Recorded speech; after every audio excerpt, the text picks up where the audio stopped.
Welcome to the Department of Healthcare Access and Information, or HCI webinar. It's a two-part webinar titled MPC 3, 4, 4D, and 5, and AB 1882 requirements. Today, we're going to be going over in detail about MPC 2024, 2026, 2028, and 2030 deadlines. And we're also going to be going over AB 1882, also known as PIN 75 requirements, which is going to tell you how to achieve compliance with AB 1882 through public notices, hospital campus postings, HCI website, and annual status updates until compliance is achieved. If you haven't done so already, feel free to download a PDF copy of this presentation available to you in the GoTo toolbox under the handout section of that GoTo webinar dashboard. We are scheduled to be here for about 3 hours with two presentations with over just 140 slides. So, because we have such a large amount of information that we want to share with you, we will not have time for a question and answer session at the end like we typically do. So if you have a question, send those questions over to our email address, which we're going to have a slide at the end so you can note it, but it's seismic compliance unit at hci.ca.gov. That's seismic compliance unit at hci.ca.gov.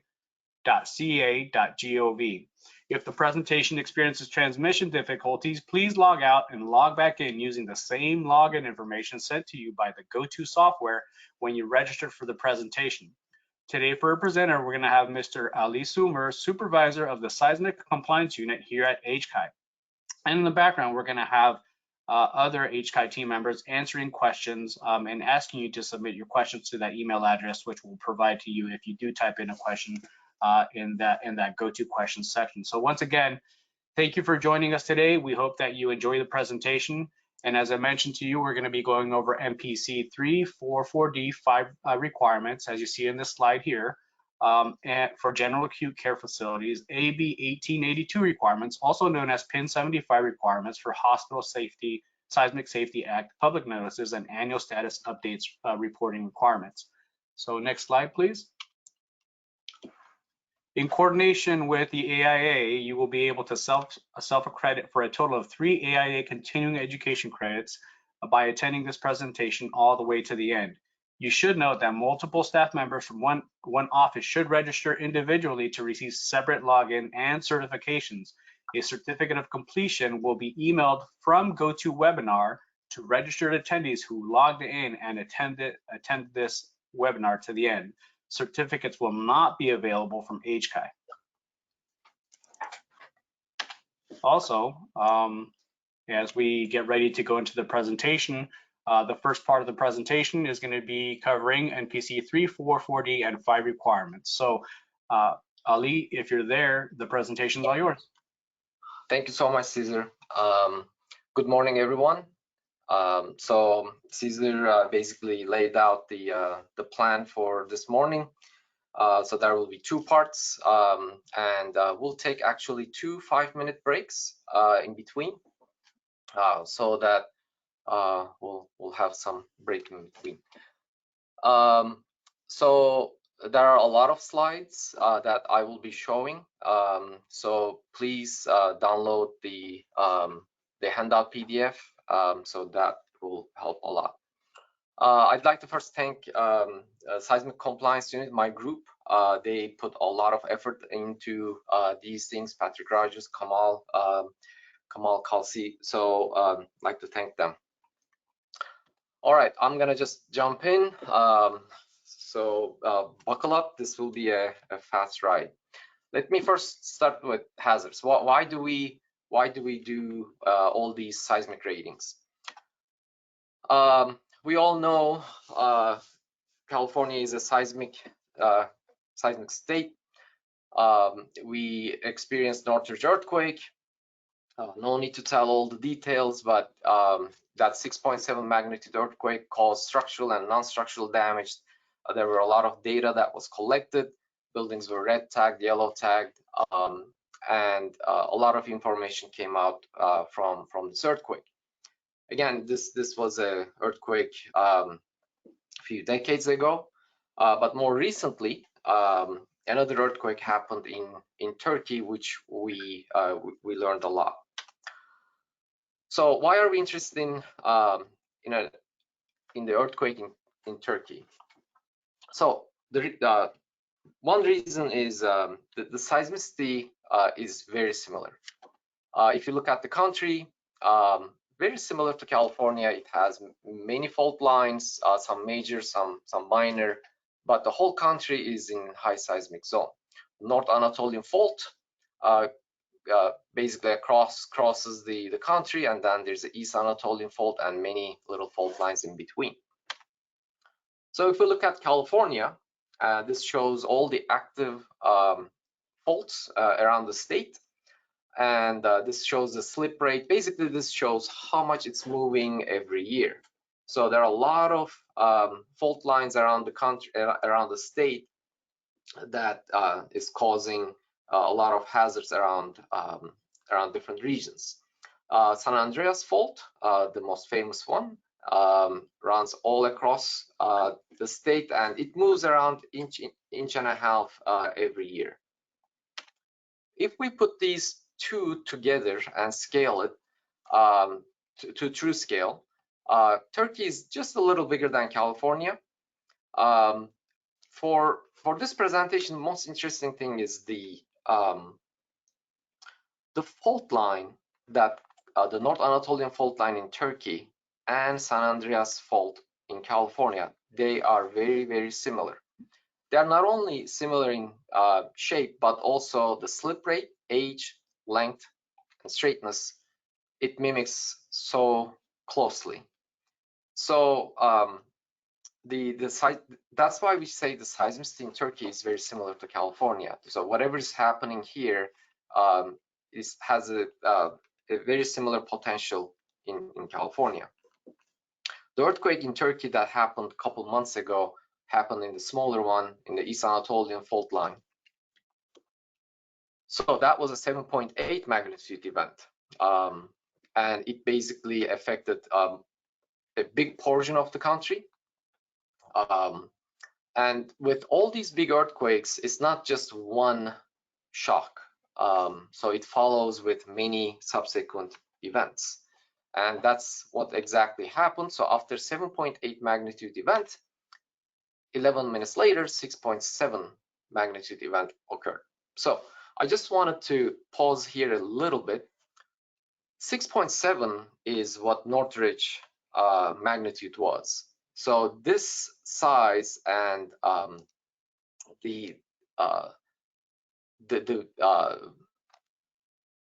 would say the acceleration contour lines, the size of the contour lines is very similar to what we experienced in Northridge. So if I go one slide back, so I want to show the 6.7 and 7.8 difference. So did it end there? No. 9 hours later, 7.7 magnitude event occurred. This didn't occur in the same fault line. It was almost a perpendicular fault line that happened. So why did this happen? There are so many fault lines in Turkey, again, very similar to California. When a big fault line releases energy or cracks, and then it may trigger another fault line. Again, this is also common in California. 2 weeks later, 6.3 magnitude event occurred, again causing even more damage. So when we combine all those 4 events, this is what it looked like.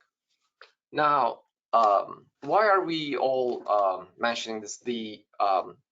What I want to bring up is, how is this similar to California? So what I did is I took these contour lines without scaling or anything. I just copied to California. So basically, there's no scaling here. It's just one-to-one copy here. So if I look at California and San Andreas Fault, what I did is I basically put these contour lines along the San Andreas Fault. I just put it on the Southern California. I can put this on anywhere along the San Andreas Fault. So these contour lines that you are seeing here can be just going up and out. Just to again give you a perspective, these green dots are skilled nursing facilities and general acute care facilities. So this is these are the locations of our whole inventory. In terms of what would be the most affected, I would say, based on what we see in Turkey, the red line has the most devastating effect. So this red contour line, within this would be a very highly affected zone.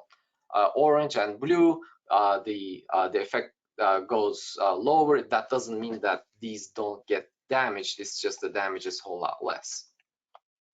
So if we count the number of facilities within this red line, there's about 230 general acute care facilities that would be very highly affected if this happened this way. So that's about half of our inventory in terms of hospitals.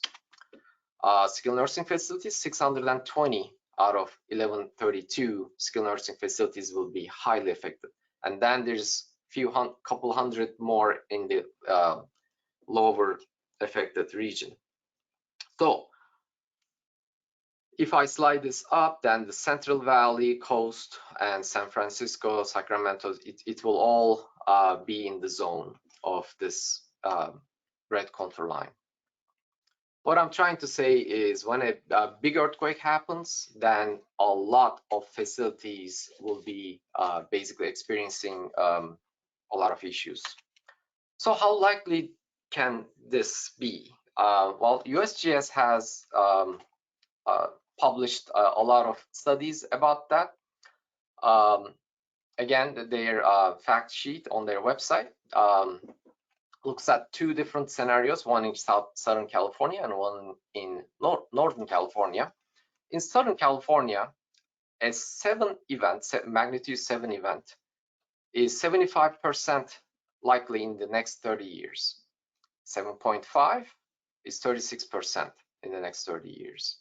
And an 8 event is 7%. So Northern California, if you look at same way, the probabilities of risks are like plus minus few percentage, but they are very similar. All right, so let's go to some definitions before we dive into details about the requirements. Want to start with our Seismic Safety Act, which basically is the basis of all the requirements. It requires that hospitals shall be designed and constructed to resist insofar as practical the forces generated by earthquake, gravity, and winds. So the practicality is key, and therefore we have so many different models that can be applied and trying to stay practical. It also states that the office, with the help of HPSB, develop regulations for non-structural systems, time frames, etc. So how do we do that? How do we categorize the hospital functionality and make sure that it functions? So we look at hospital functionality in 3 categories. The first category is structural. So again, in this audience, there are engineers, but also architects and owners. So I just want to make sure that we are categorizing things that we see in the code. So what I mean by structural is beams, columns, shear walls, slabs, foundations. And to have a relative rating, we have something called structural performance category, or SPC. So this is our structural rating. For non-structural, what we mean by non-structural is cladding, partitions, ceilings, equipment, pipes, furnishings, contents, elevators, stairs. So everything else in the building. And we have a rating for that as well. It's called non-structural performance category, NPC. So these two, structural and non-structural, they have to work together, function well, so that the true functionality is coming from staff. So doctors, nurses, they can't function without a functioning structural, non-structural hospital. So all we are trying to do is providing or allowing doctors and nurses to do their magic every day and have their job be easier to do in an earthquake. So I want to go one slide back. When structural works but non-structural doesn't work, then again staff can function. So I went to reconnaissance in Turkey to visit several hospitals. So these are two examples of structurally these buildings worked very well, but however non-structural did not work well. So the whole hospitals were evacuated. Again, the columns, the slab system at top, the foundation, everything was really good, but everything else in terms of non-structural, unfortunately not. So how do we prevent this? How do we approach this non-structural performance category? So as I mentioned, we have performance ratings. So we have about 6. I'm gonna just quickly go through them and basically mention what they are, because we're gonna be talking about all different NPCs in this presentation. NPC 1 is basically not braced or not evaluated at all. So it doesn't meet bracing and anchorage requirements. NPC 2 is basically anchoring certain things such as communications, emergency power supply, bulk medical gas, fire alarms, emergency lighting equipment, and signs in means of egress. So it's a very, very limited anchorage scope when it comes to NPC2. NPC3, now it adds areas, certain areas that is mentioned in the code. So those areas get braced. NPC4D is basically NPC3 with an addition of operational plan. There are 3 levels, which I will talk about later. NPC4 is basically anchoring everything in the building. And of course, there are exceptions to that, but NPC4 is a whole building deal. NPC5 is basically first you meet the anchorage requirements, and then after that it focuses on water, fuel, and sewage sufficient for 72 hours of emergency operations. So those are the categories of NPC. Now sometimes it's hard to visualize by just looking at table and looking at all these rooms, so I just put an example on how to explain NPC in a little different way. So this is your hospital building. You have like different services in it. Admin, here's an ICU, here's another admin, med-surg beds. You have a radiology department. You have some lighting equipment, fire alarm panels, stairs, elevators, and on the first floor, some emergency generators, chillers. So just a simple example. So all of these function because it has tied with all utilities: electric, gas, water, med gas. So the pipes and conduits and ducts, it just goes everywhere. Now, in this state, when there's no bracing or no evaluation of these equipment and pipes, we call it NPC1. There are about 20 of them across the state, and we are working to get those done. Now, what about NPC2? NPC2, as I mentioned, it has a very limited anchorage scope. Bulk oxygen, emergency generator anchorage, fire alarm panel anchorage, some egress lighting, and the exit signs, and some communication systems. Again, I'm simplifying here, but that's pretty much an MPC2 scope. Now you may say that, okay, that's very basic. How many buildings do we have? Half of our inventory is MPC2, so we have some work to do. What about MPC3? So if we go to more on a green zone, it requires that certain areas, critical care areas, for example, gets braced, which means that if this is your ICU and this is your ICU room boundary, everything from floor to floor gets braced. So these pipes you see here may get some braces, but as soon as you get out of this room, there's no bracing requirement all the way to the source for MPC3. So there's a misconception out there saying that, oh, we brace the critical care area, so those will function. No, it only provides position retention within that room, meaning that in an earthquake, things won't fall on the patients.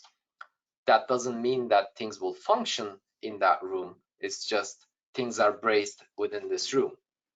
Again, another critical care or another required area is radiology. If you are MPC3, you would have braces. The equipment is braced, but nothing outside of it. So in an earthquake, if anything happens along the path to the radiology, for example, then the equipment in radiology may not work. So what about MPC4D? MPC4D is the same as MPC3 with an operational plan. I'll talk about that more, but I want to mention that level 1 anchorage is the same as MPC3. Now, 4D asks the question, okay, if, for example, radiology doesn't function, which should be the assumption because it's not braced outside of it, what would you do? What are the alternative ways to provide this service? Some facilities do have some other areas that they can use, some don't. So again, the operational plan is not we're going to shut down, it's about how you provide alternatively. So if the pipe is braced all the way to the source, then it is code compliant, so it's expected to function. What about MPC4? MPC4 looks at the whole building and brace the non-compliant items. And MPC5 is water tank, fuel tank, sewer tank. So when you have all these items put together, now you have an MPC5 compliant building. What about structural? We have 6 ratings, 1 through 5, and 1 is significant risk of collapse, 2 is a lower risk of collapse, 3, 4, 4D, 5 is reasonably capable of providing services structurally. And there's a cutoff line, pre-73 buildings versus post-1973 buildings. So again, looking at what we have in the inventory in general acute care, the SPC breakdown versus MPC breakdown. We have about 700 SPC 1 and 2 buildings, and the rest is structurally compliant, conforming buildings. On the non-structural side, we have about 200 MPC5s, and it is growing rapidly because of a lot of paperwork is coming in to classify a lot of buildings MPC5. So this is going to grow quickly in the beginning, but the rest still is required to be MPC5. How can you find the rating in your facility? Again, the best place is our website. If you go to this address, type in your facility name here, and then take a look at the building list. That building list will give you a lot of good information. So this is the building list tab. Building name, classification, your MPC extension date. So this is your ultimate deadline. The SPC and PC ratings, these are what's in our system, and it gets updated bi-weekly. And the building code and year built. So this is an important place to look at to really strategize about how the regulations work and what you'd like to do. So we have different bins of different milestones that we put the buildings in different bins. So those are called pre-OSA, OSA, and OSHPAD buildings. So what do we mean by OSA? OSA, I'm going to keep saying about OSA or OSHPAD building. It's basically the ones that are reviewed and approved by DGS, Department of General Services, Office of Architecture and Construction, and Structural Safety Section. So let's again break this down. Before 1973, it's basically constructed under local jurisdiction. We call them pre-OSA buildings. And another way of saying this is a non-conforming building. 1973 till about 1982, so 82, 83 in that year, these are OSA permitted buildings. So how do you know that? When you look at the drawings, you're gonna see a stamp that starts with H and then 4 numbers. So if you see that permit stamp, then that's an OSA building. Why is that important? Because the requirements about MPC changes if you have a non-conforming building versus an OSA building. OSA building has a whole lot less requirements compared to the 1973. The one between 1982-ish to 1996, these are OSHPAD permitted buildings. Why do we cut off at 1996? Because there's a fire sprinkler difference before 96 and after 96.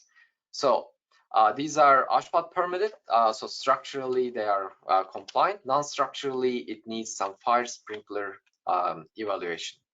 The exact cutoff line is April 30, 1996 project submittal date. 1996 till today, again, OSHPAD permitted. So these are your typical new buildings, SPC 5, MPC 4 or 5. So these are the bins to look at. So with those in mind, what are the deadlines? Again, we have one coming up in 5 months, 6 months. By January 1st, 2024, the office is basically required to receive an evaluation for MPC 4 or 4D and 5. So if your building is MPC 2, then the evaluation basically looks at 4D or 4 level and 5. So after submittal of the MPC evaluation, which is basically identifying what your deficiencies are. So again, evaluation is all about looking at the building and list what things are conforming, what things are not conforming and needs to be retrofitted. So we don't need to see any details of how the retrofit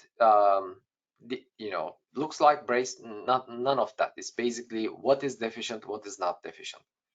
So the design professionals and the facility has about 2 years to put all the details together, and this is the deadline to submit the construction documents to the office.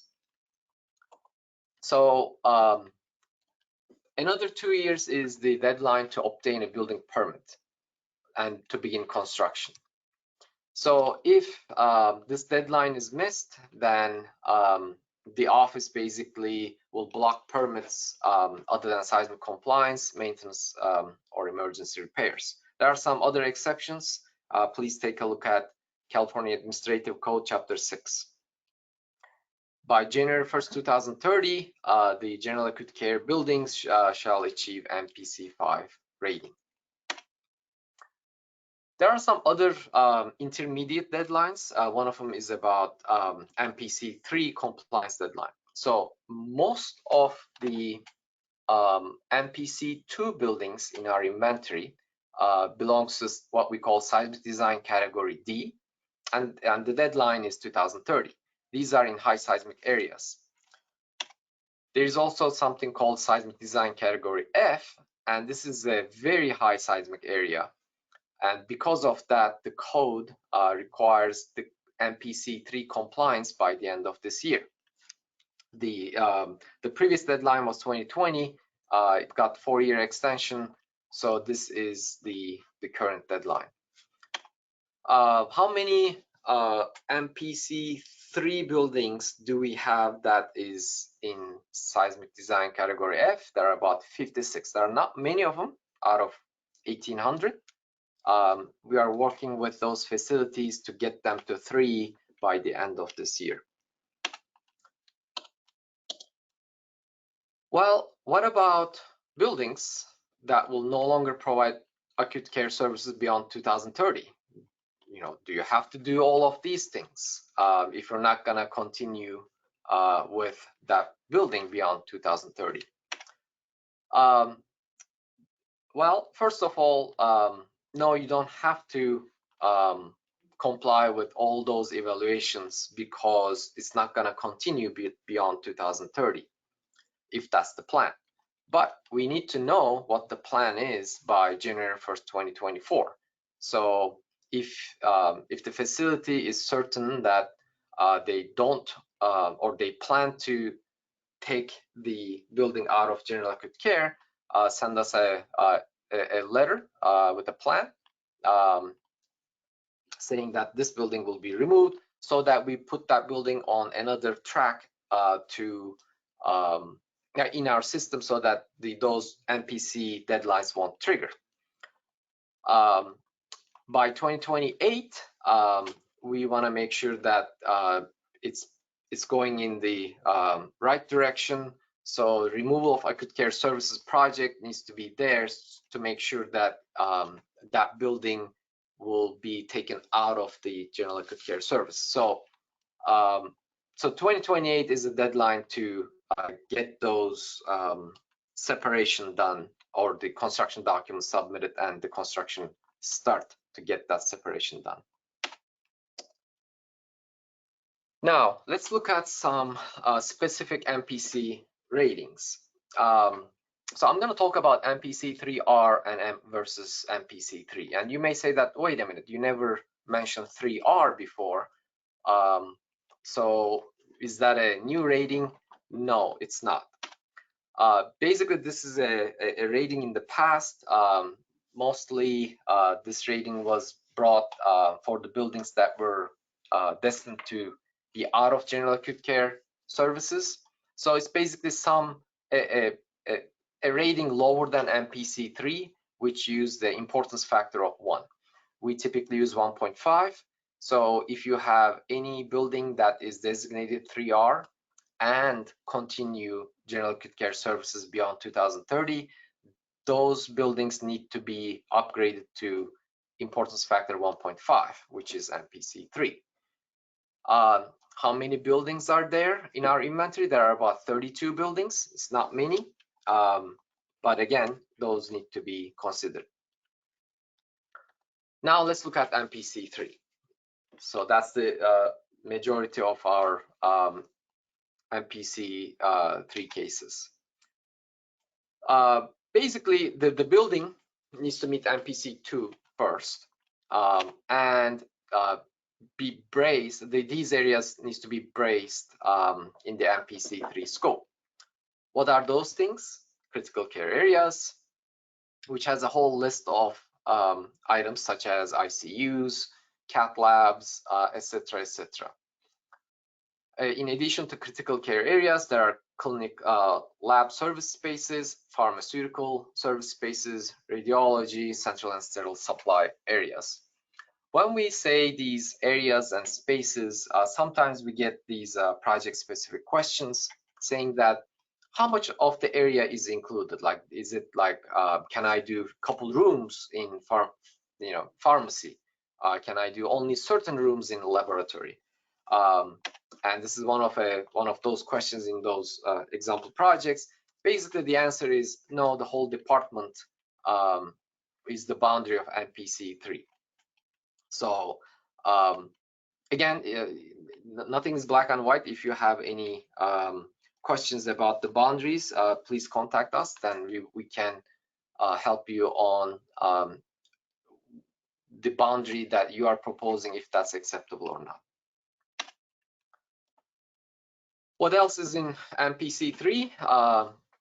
Non-structural components listed in 1995 CBC in this table. If you don't have this version, our website has a link to download this table directly in the frequent asked questions. Of course, there are always exceptions. One exception is ceiling systems that is with a floor area less than 300 square feet. And there are exceptions to the exceptions, but in general, if it's a small room, then the bracing is generally exempt. And as you might expect, cabinets, shelves, file cabinets, storage racks, rolling carts, those are exempt items, except that if those are in a location where they can fall and collapse and block means of egress. What else is included in MPC3? There's also equipment that needs to be braced in the 1995 CBC table. There's a little addition here in the MPC3 saying that including equipment in the physical plant that service these areas. So I'm gonna come to that about what that means. Anyways, the equipment, it has some exceptions like cable trays, conduits, ducting. So those are in the MPC3. It can be exempt. To a lot of people's surprise, elevators are not part of the bracing requirement in MPC3.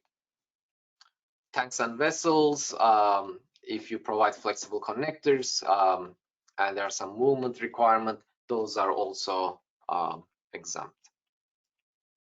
Now, I'm gonna touch on what including equipment in the physical plant means. So if you have a general acute care building, and if you have an MPC3 area, let's say this is a cath lab or ICU, and if there's an equipment in another place, it doesn't have to be in the same building, let's say in a central utility plant that serves the MPC3 area, that little equipment needs to be braced. So I'm not saying that the utility lines in between are required to be braced. They are not. This is just identifying the equipment that is serving to this area, and this is braced. This area might be in this building, but another boundary, so that needs to be braced as well. So it doesn't matter where it is, you just look at what equipment is serving this area. What else is in MPC3? Fire sprinkler systems.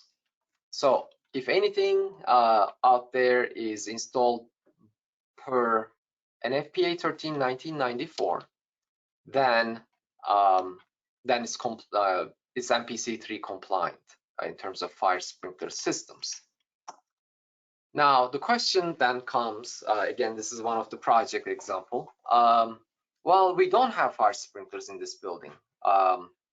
Then will MPC or SPC upgrade trigger installation fire sprinklers?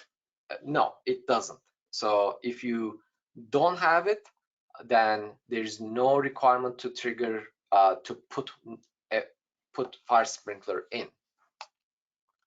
So that's the easy answer. Now, what about, yes, we do have fire sprinklers, but it doesn't it wasn't built per 94 edition of NFPA. we looked at the editions, the versions of NFPA before 1994. So there's a 1991 edition, 89 edition, 87 edition, and 85 edition. So each edition brought some little differences, and we want to make sure that the scope is not misunderstood. So if you have a building that is not 1994 compliant, but it is 91 edition compliant, then the scope can be reduced to only end-of-line restraints. So a lot of times, actually, 1991 built buildings, we are seeing that at some point they added end-of-line restraints, and it's just a matter of verifying that yes, there's end-of-line restraints. So those are like a couple little wires. If it is there, then it is MPC3 compliant. When you go a couple more versions back, 1987 and 1989, then the differences start getting a little more. This time, again, we asked the design team to perform a site visit and verify the original branch line bracing and end-of-line restraints. If there are any missing branch line restraints, then those need to be added in addition to the end-of-line restraints. So the scope is a little more. It's not terrible, but this is just a little more. What about 85 edition and earlier? Basically, it needs to be all evaluated because this is very different than, or significantly different than 94 edition. How can design professional document this steps, like when we say site visit? Well, we basically would like to see some photo documentation from the design professional.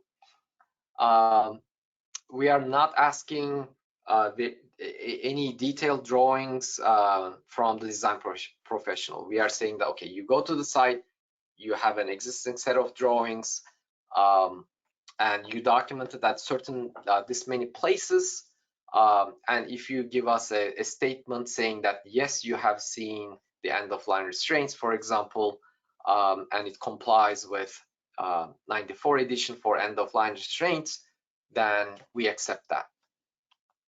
We don't ask a new set of drawings.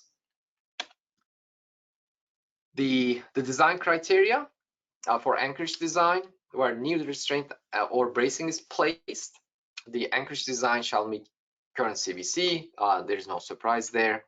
The location of bracing and end-of-line restraints, again, for verification purposes, just let us know where you're thinking to put those and how many, and then we work with you. So in MPC 3, the reconciliation report is the submittal. Basically, a review of the available drawings to determine the extent of the bracing before conducting the site visit is very important. So collect as much information as possible. If you don't have it, ask us if we have it electronically or in our archives. Aside from the anchorage and bracing required to be expected, this will allow the evaluator to inventory components appearing on the drawings that should be braced. So anything that requires bracing should be braced, and this is the table that we have on our actual website as an example that kind of goes into detail about how you organize the components and what projects that it belongs to, what reference, and what drawing numbers. So I put a link here to download that sample report. So it should help on organizing the items. What about past OSHPAD projects in the building? There are, as you can imagine, there are tens of past OSHPD projects that upgraded many equipment. So basically, any TI project that was done under OSHPD, you can take credit of that. And in your reconciliation report, just mark the scope areas on a floor plan. And if there is a project that basically replaced everything in that area, then just mark that area and show it that everything in this area is new code. Then we don't need to see itemized equipment within that area. But if the project only touches a couple things, then you need to start itemizing what's in that area. So a lot of times, things gets replaced, and eventually there's like maybe some little portion left that wasn't upgraded. So you can just say that this is the only area that hasn't been upgraded, and you can just show the equipment there. So you can truly reduce the number of equipment by just looking at existing drawings. One common questions that we get is the exempt equipment. What do we do with exempt equipment? So there are so many exempt equipment in a hospital. So do we just put it on NPC3 reconciliation report? What level? Is it everything? Is it none of them? So first of all, please start with what is required to be braced. So take a look at the table and go through those items. And after that, you can say that you can see that, hey, still there are like a bunch of equipment that I'm not sure whether that should be braced or not. I suggest to use pin 68 to determine if an equipment is exempt or not. You can use any previous code post 98, but people generally say that pin 68 is the most straightforward to implement on any project, including NPC. So there's a lot of success on that one. So we recommend that. Then, okay, let's say you identify the exempt equipment, then, okay, what are you gonna do about it? Again, another recommendation is if there's something very obvious that is an exempt equipment, then don't put it on the reconciliation report. It's exempt, you don't need to do anything, just move on. But you will see some gray area equipment. Some of them are large, some of them are heavy. You think that it is exempt, and you have grounds for that. That's fine. But if it is something that you are thinking that it may become a subject of discussion later on in the field, just put it on the drawings. Only the ones that may become an issue. Put it on the drawings in a way that this equipment is exempt, no bracing required. So if the office or site and compliance unit approves that, then you can just show it on the field, and that may accelerate or expedite your process when it comes to construction. All right, I'm gonna move to MPC 4D. So MPC 4D, again, as I mentioned, it is similar to MPC 3. So again, start with the code, chapter 6, section 11.2.3. A lot of times I see my slides as the reference in some projects. Please don't do that. Just go to the code section and follow those code language. So the building meets MPC 3. There are 3 levels on MPC 4D. Level 1 is required if you choose MPC 4D. 2 or 3, those are voluntary. So again, 1 is required, 2 or 3 is voluntary. For all levels, operational plan is required. So again, operational plan is about how this building will function in an MPC 4D rating state, meaning that if you need to do some fix right now, the operational plan will talk about that status after you fix it. So if you have if you put together an operational plan today, it's not for today's condition. The operational plan is for your after the deficiency is fixed status. So it's a very important part of MPC 4D because the whole bracing or no bracing concept scope of work revolves around operational plan. So I get these questions, hey, do we have to submit operational plan now? Yes, absolutely, because that's what really determines your scope of work. So let's talk about level 1. Let's take an example. You have a general acute care building with a critical care area. Let's say this is a radiology department, and there's a central utility plant which is not connected but basically serving to this building, and the facility wants to do level 1. So again, start with the equipment listed in 1995 CBC table. Level 2 is the same as level 1, but this time you are required to brace the utilities from the critical care area to the source of equipment. So this basically is for continuation of operations.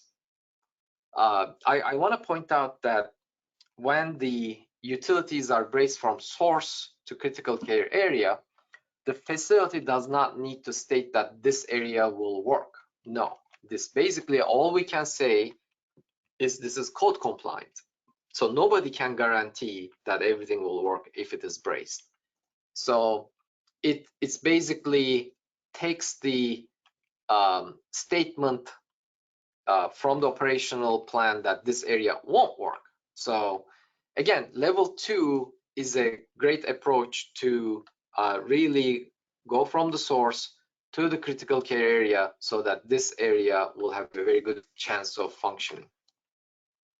Level 2 also includes elevator upgrades, and you can choose certain ones, not all of them, to upgrade. And take a look at the limitations and exceptions regarding elevators on level 2. Again, operational plan is required. What about level 3?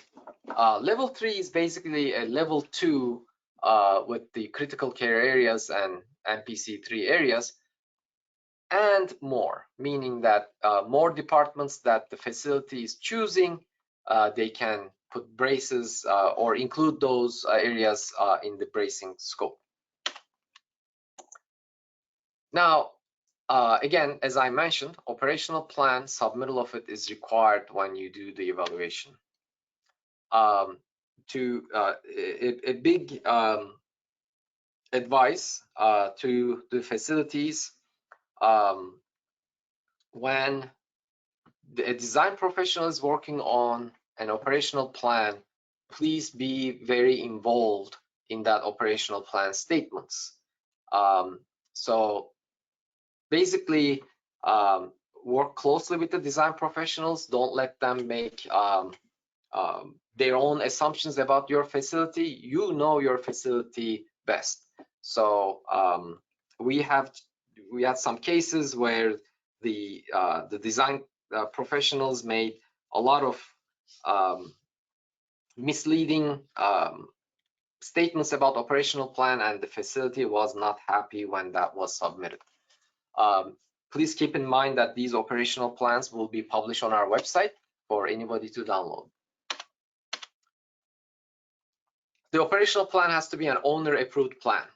And in essence, the bottom line is it provides an alternative manner to accommodate continuation of critical care operations. Again, the idea is to keep things operational for a minimum of 72 hours. And that's where the operational plan focuses on. It's you know, again, it's filed with us, published on the website. Now let's take a look at some details about what this operational plan is. Level 1 areas, meaning that these are MPC3 areas.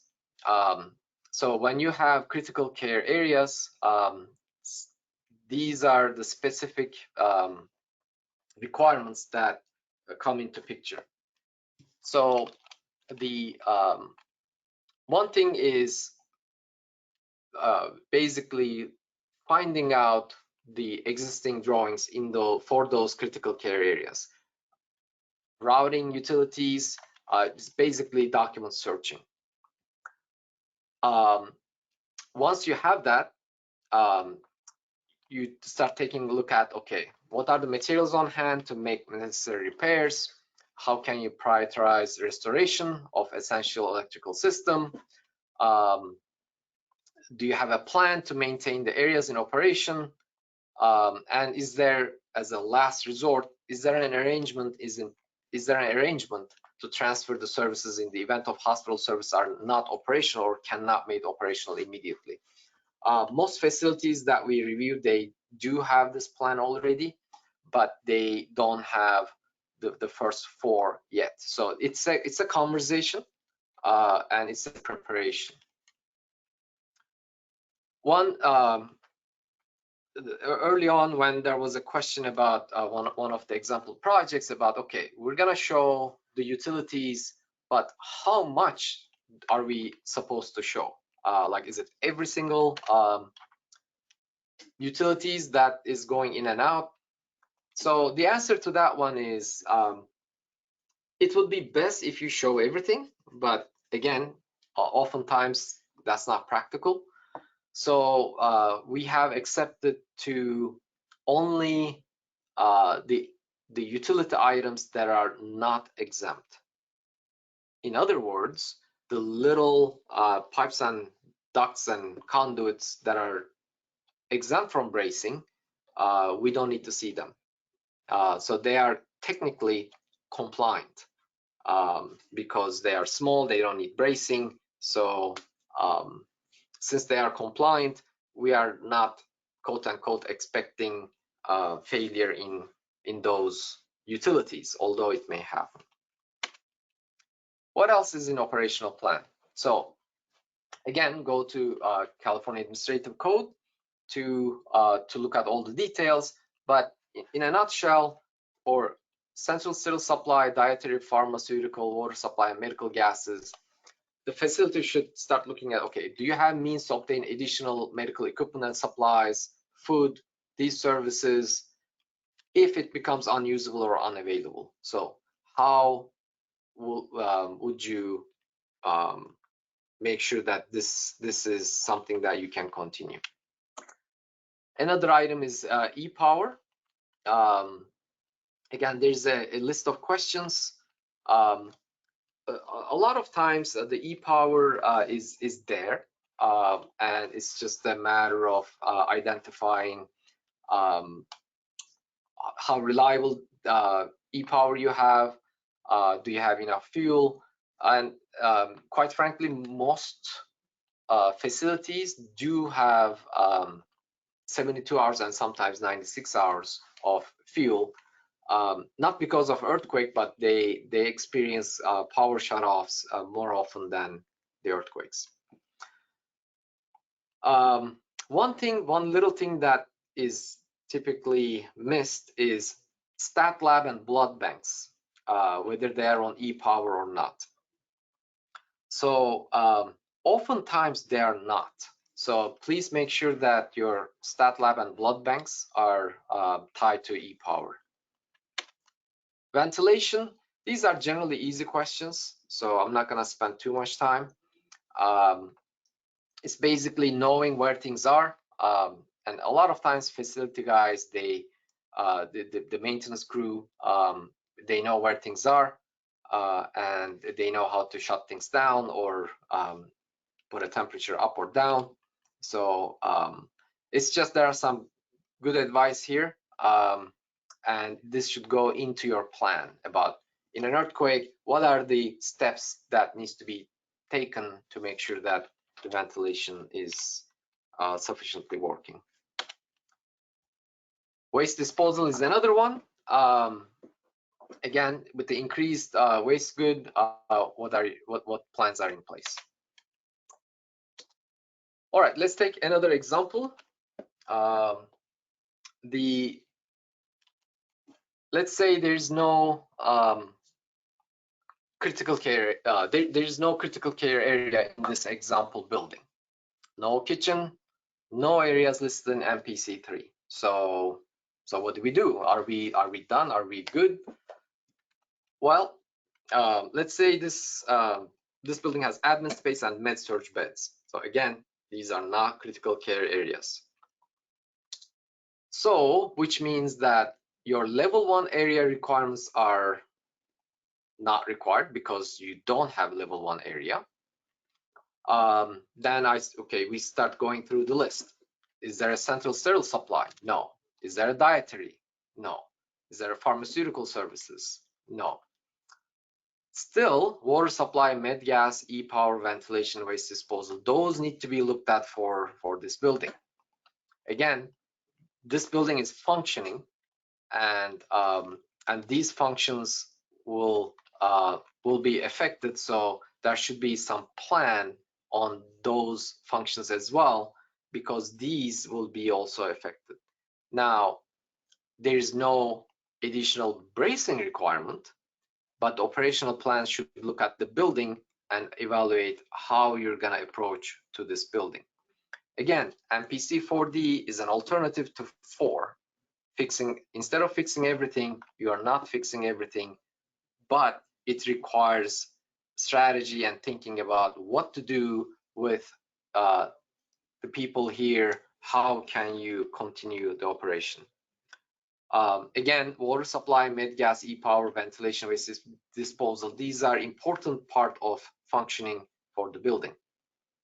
So one question about we get this quite often is, well, the people here, the med-surg bed, the patients are being served food, then do I have to say the dietary related questions? No, the kitchen is not here. So if the kitchen is in another building, that's a question for that building, not for this building. Same for pharmacy. Yes, people will get medicines in this space, but the pharmacy is not here. So therefore, you do not have to answer any pharmaceutical service questions here. Another example, this time, there are a couple listed required level 1 areas in it. And let's say there's ICU, pharmacy, there's no kitchen, there is no central sterile supply, let's say. Now, if you look at the utilities that goes through in or out from these areas, for level 1, again, you're gonna see what these are, but those are not required to be braced.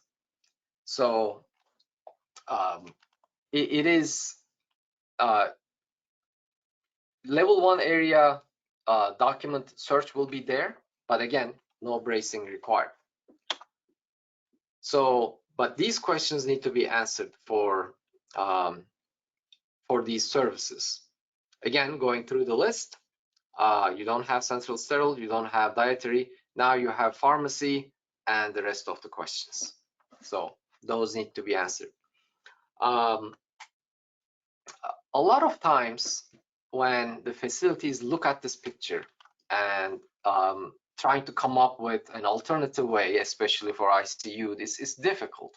It's difficult to come up with an alternative. So what what many facilities are considering right now is what we call level 1 plus. It's not level 2, it's level 1. So what they do is certain critical care areas such as ICU, they include bracing scope to the source and maybe not for pharmacy. So pharmacy, it's easier to come up with an alternative compared to ICU. So it reduces the scope. You are still under level 1, but your operational plan statements become much easier. And so anyway, something to think about. So in unofficially we call that level 1 plus upgrades. Now NPC4. The idea of NPC4 is to look at the whole building and brace and evaluate all architectural equipment per chapter 11.1.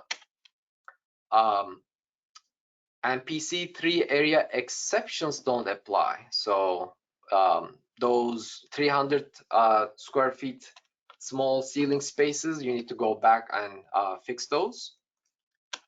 But again, at NPC4, a lot of buildings did go through a lot of OSHPAT projects in the past. Make sure that it is closed in compliance. So if the status is not closed or closed without CBC, that means that something stopped or something went wrong. So you cannot take credit for those projects if it is not closed in compliance. So if you're not sure if it was closed in compliance or not, go to our website and it shows you a lot of past projects, whether it's closed in compliance or not. So if that's the case, if it is closed in compliance, no reevaluation of the OSHPAT project scope required. So if it is done, it's done. We don't ask that again. And the one beauty about NPC4 is no operational plan required. So you don't have to deal with any service questions. Now we get this question again. This is another project example. People say, okay, is it really bracing everything? Like, are we going through every single wall, jip wall, and brace everything? The answer is no. If you look at table 11.1 footnote 2, let me give you all the language here. This footnote gives you a lot of exemptions, even for NPC4. So I just want to give one example. For example, most facilities do have jip walls, partition walls. So those partition walls, oftentimes they don't have much equipment attached to it. So if you take this exception, reactions due to components on a single stud shall not exceed 250 pounds, which means that if the wall is not loaded with heavy equipment, then it's probably you are under that 250-pound limit. So you can basically skip bracing of those walls. So take a look at the other items. So this flexibility came, I believe, with 2019 code. And so if you looked at something before 2016 code, 2013 code, this exception wasn't given to 4. Now it is. So you can take advantage of that. Of course, there are always exceptions. There's no rule without an exception. We have a whole lot more frequently asked questions published on our website. So go to our website, go to Seismic Compliance Unit, and look for seismic frequently asked questions. There are NPC related, SPC related, and all other topic related frequently asked questions. And we update those, we add to those frequently asked questions when we start seeing same questions asked, multiple times. So with that, we're gonna take a 5-minute break. Caesar? Great, thank you, Ali. Yeah, we're gonna take a 5-minute break, so that puts us at 10:15 being back here. So please enjoy your 5 minutes. We're gonna be back and reconvene at 10:15. Thank you.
Okay, it's now 10:15. Ali, are you ready? Yes. All right. Okay, welcome back. Ali, all yours. Thank you. So so far we have talked about MPC1, MPC2, MPC3R, MPC3, MPC4D, level 1, 2, 3. Now it's time to talk about MPC5. So MPC5 is very different compared to all previous MPC categories. So this is more about towards more functionality and resiliency of the building rather than just the anchorage. So you cannot achieve MPC5 without having all other pieces in place. So if something is not braced, then things don't work. So what is the deadline? Again, that's currently January 1st, 2030. And the idea is supporting 72 hours of emergency operations. So earthquakes, again, big earthquakes brings the same lessons learned. And based on those experiences, MPC5 really looks at the building like an isolated place where it is self-sufficient. So we need to be reasonable in terms of what we can do and to provide these services. So there are 4 really big categories on how to achieve that. Water storage through water conservation plan. Wastewater storage, again, tied to water conservation plan. Fuel storage for emergency generators, and all utility systems anchored and braced. So this picture is from Northridge earthquake. This is a ruptured supply line burned on Balboa Boulevard in Granada Hills. So a lot of water mains break and the gas lines severe. So this is a quite common than people would think. A much smaller earthquake, 2014 South Napa earthquake. Even that small earthquake, 120 water main broke in that earthquake. So again, it's a widespread issue in the city. So this this damage to water and wastewater basically results in loss of service for extended periods of time. The crews, they work 24/7 after an earthquake, but generally big earthquakes bring hundreds or thousands of broken lines. So it just takes the crews to get things fixed. It also affects transportation, the roads. So even if the crew is there, sometimes it's difficult to get to from one place to another. So therefore, hospitals are required to have enough of these on site so that while these things are being repaired, the hospitals function. MPC5, all MPC5 is doing is buying time, nothing more than that, so that all the fixes, the outside, start coming into the hospital and start helping. So talking about water, what would that water shortage do? It affects patient care, hemodialysis, so on and so forth will be disrupted. Disinfection, sterilization, water-based patient treatments will be affected. Your HVAC system will go down if it is on water-based. Laundry, central services, cleaning, sterilization of surgical instruments, fire sprinklers, fire suppression capabilities will go down, drinking water, again, potential loss access to other hospitals, inability to provide a hazmat decontamination response, and so on and so forth. Again, the idea is on-site water supply and holding tanks for sewage and liquid waste as well. Again, the idea is 72 hours. All these requirements are spelled out in California Plumbing Code, and also coupled with California Administrative Code and California Building Code.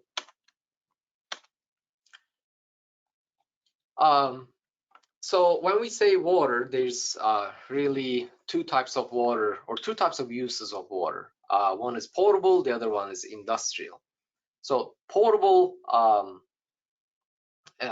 again, most use that we all are thinking, the industrial and process is all the equipment, everything around it to make the hospital work. That's also a required water to operate the hospital. So there are some minimums for on-site water supply.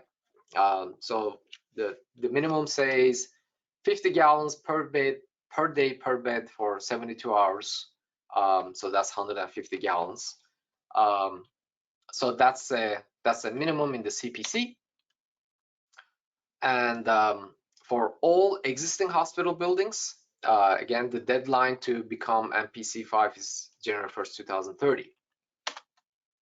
For new hospitals, when you have a new building coming into an existing campus, then that new building is required to be MPC5 at the time of construction.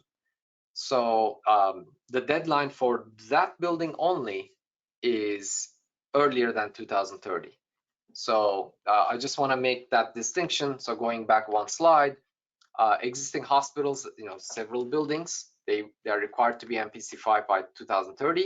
But any new building coming online, they need to be designed as MPC5 and built as MPC5. What about central utility plants? They don't have beds.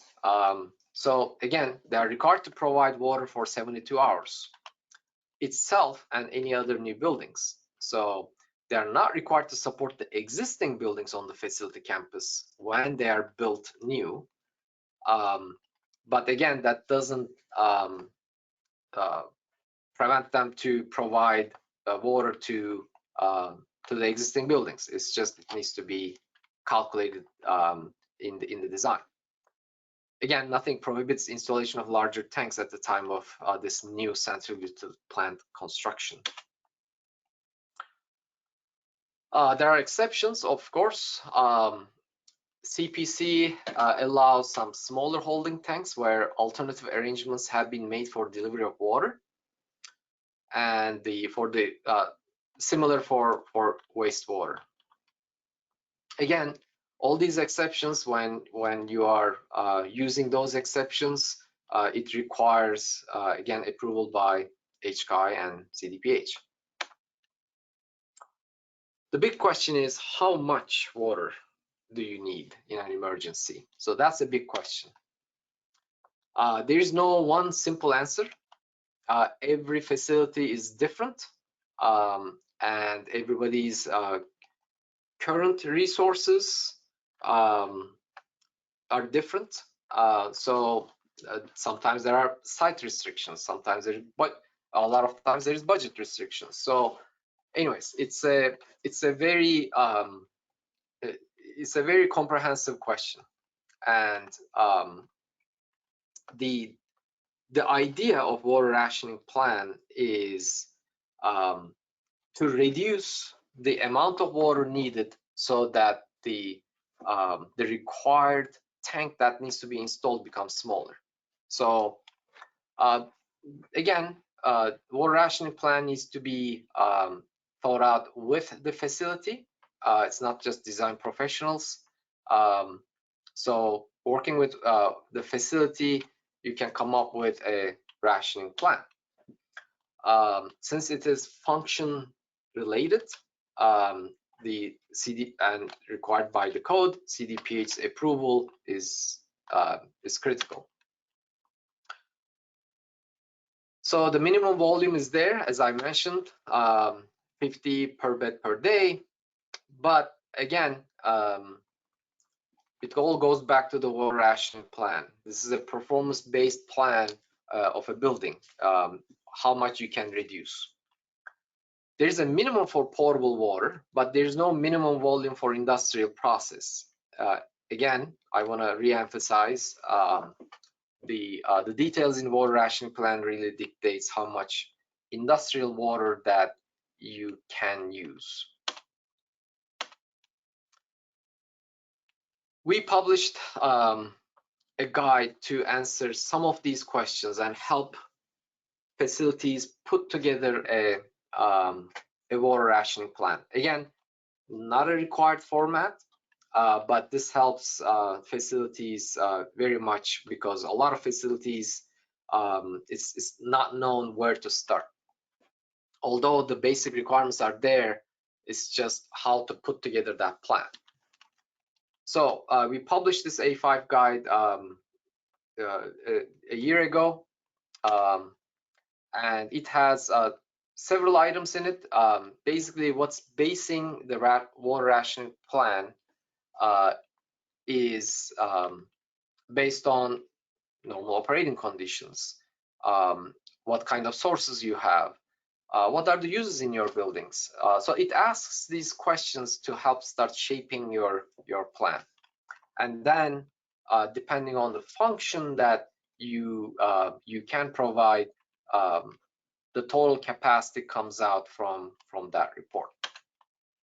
Again, HKI and CDPH approvals are required for all water rationing plans. I want to point out one thing about this guide. We put a version number. So currently it shows version 1.0, and I believe in a week or two max, version 2.0 will come out. So as we get more frequently asked questions, as we get more projects, we're gonna keep adding some questions to further clarify some points, so that things get even easier or more clarified as we go. Again, this is a dynamic document. The bottom line, the rules are not changing. It's just we are giving you more information on some of the frequently asked questions. So we are hoping to publish this by the end of this month, hopefully sooner. We added a bunch of frequently asked questions, and we also added the CDPH's internal checklist on how they are reviewing this. So and some minor editorial stuff. You do not need to submit the internal checklist to CDPH. It's just for your information. So this gives you an idea about what they're looking at. If you don't want to use our guide, there are also excellent guides out there. There's a CDC emergency water supply planning guide. This is an excellent document, very detailed. So you can also use this one. So there are really good sources out there that you can take advantage of. It just also walks you through different steps. So again, we are trying to reach to the same outcome. What's in the A5 guide? It kind of walks you through gathering information. So some basic information, your key map, what's included in your water rationing plan, and just give us a summary of what you're providing, what you are using, what services are affected. So this is the bottom line. Now how to achieve that, diagrams showing the shutoff redirection valve locations are helpful. Some floor plans where it is necessary, and supporting capacity calculations. So these are the documents that we are asking. We also suggest starting with normal operating conditions for existing campuses. So what I mean by that is take a look at your water bill. We're not saying that you should match that water bill. It's just this is the first starting point. How much water are you using each month? You're gonna see that during the winter months, it is something small, and during the summer months, depending on where you are, if you are in Palm Springs versus San Francisco, the fluctuation will be different. So the winter numbers, you're gonna see that these are truly your operational volumes. The summer is more about cooling and irrigation. So that delta that you have in summer versus winter tells you how much you are spending for cooling and irrigation. We are very surprised how much water goes to irrigation in some facilities, sometimes up to 30% or 40% of their volume. But anyways, it's a quick way of looking at where you are in terms of daily usage. Identifying sources of emergency water supply is important. So take a look at your existing water tanks, new planned water tanks, or wells. These are on-site water wells. And I have a slide about what to do with wells, but it's a great opportunity to take advantage of, and some others. The secondary water supply is your bottled water and other stored water. Also in these guides, take a look at the footnotes. That gives you a lot of good information about any of these items. All right, these are the water wells. So this question comes up quite a bit. If you have an opportunity to drill a well, I highly recommend that. It's in earthquake in Turkey and some other experiences, the wells are more reliable than the tanker trucks. So yes, there are fluctuations due to the seasons, the the dry years, the climate change, and all that. We understand that there is variability. But those are currently can be fairly identified. And what we ask from the facility is, we are okay with you going with average gallons per minute, not the minimum output, not the maximum output, just give us an average.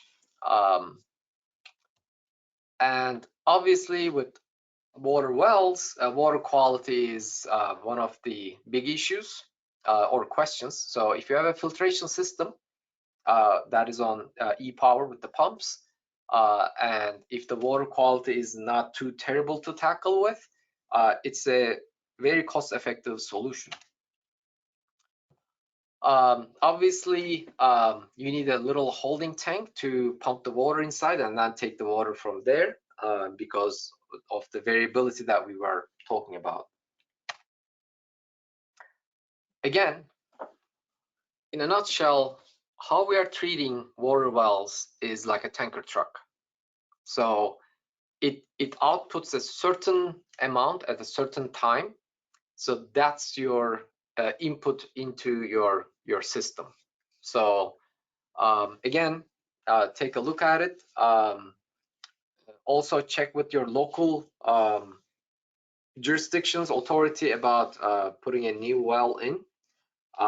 Again, a lot of facilities, they actually open at multiple locations. So sometimes it's cheaper to drill another well at the other side of the campus rather than running pipes on a very tight spaces. Moving on to water uses. So consider what you have in the building. So we just put a list of possible water uses in a building, so you can just see what applies to your case. Again, you are making assumptions. So there are some good rule of thumbs out there that put some numbers to these things. We are not challenging, oh, is it 2 gallons per flush or 1 gallon? No, it's not like that. It's just your design professionals can make some assumptions, and then we just go with that. We have some tables to expedite how to just put something together. So you can use your own.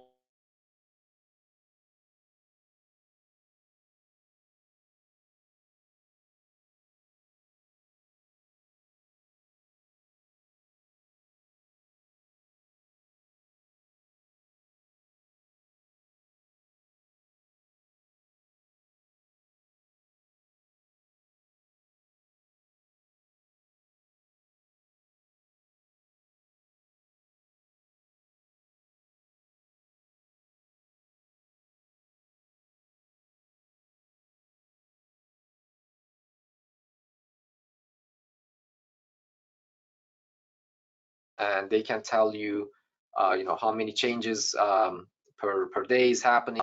You need a system that is safe to drink. And the current system that we have is really we haven't heard any water quality issues for the installed tanks so far.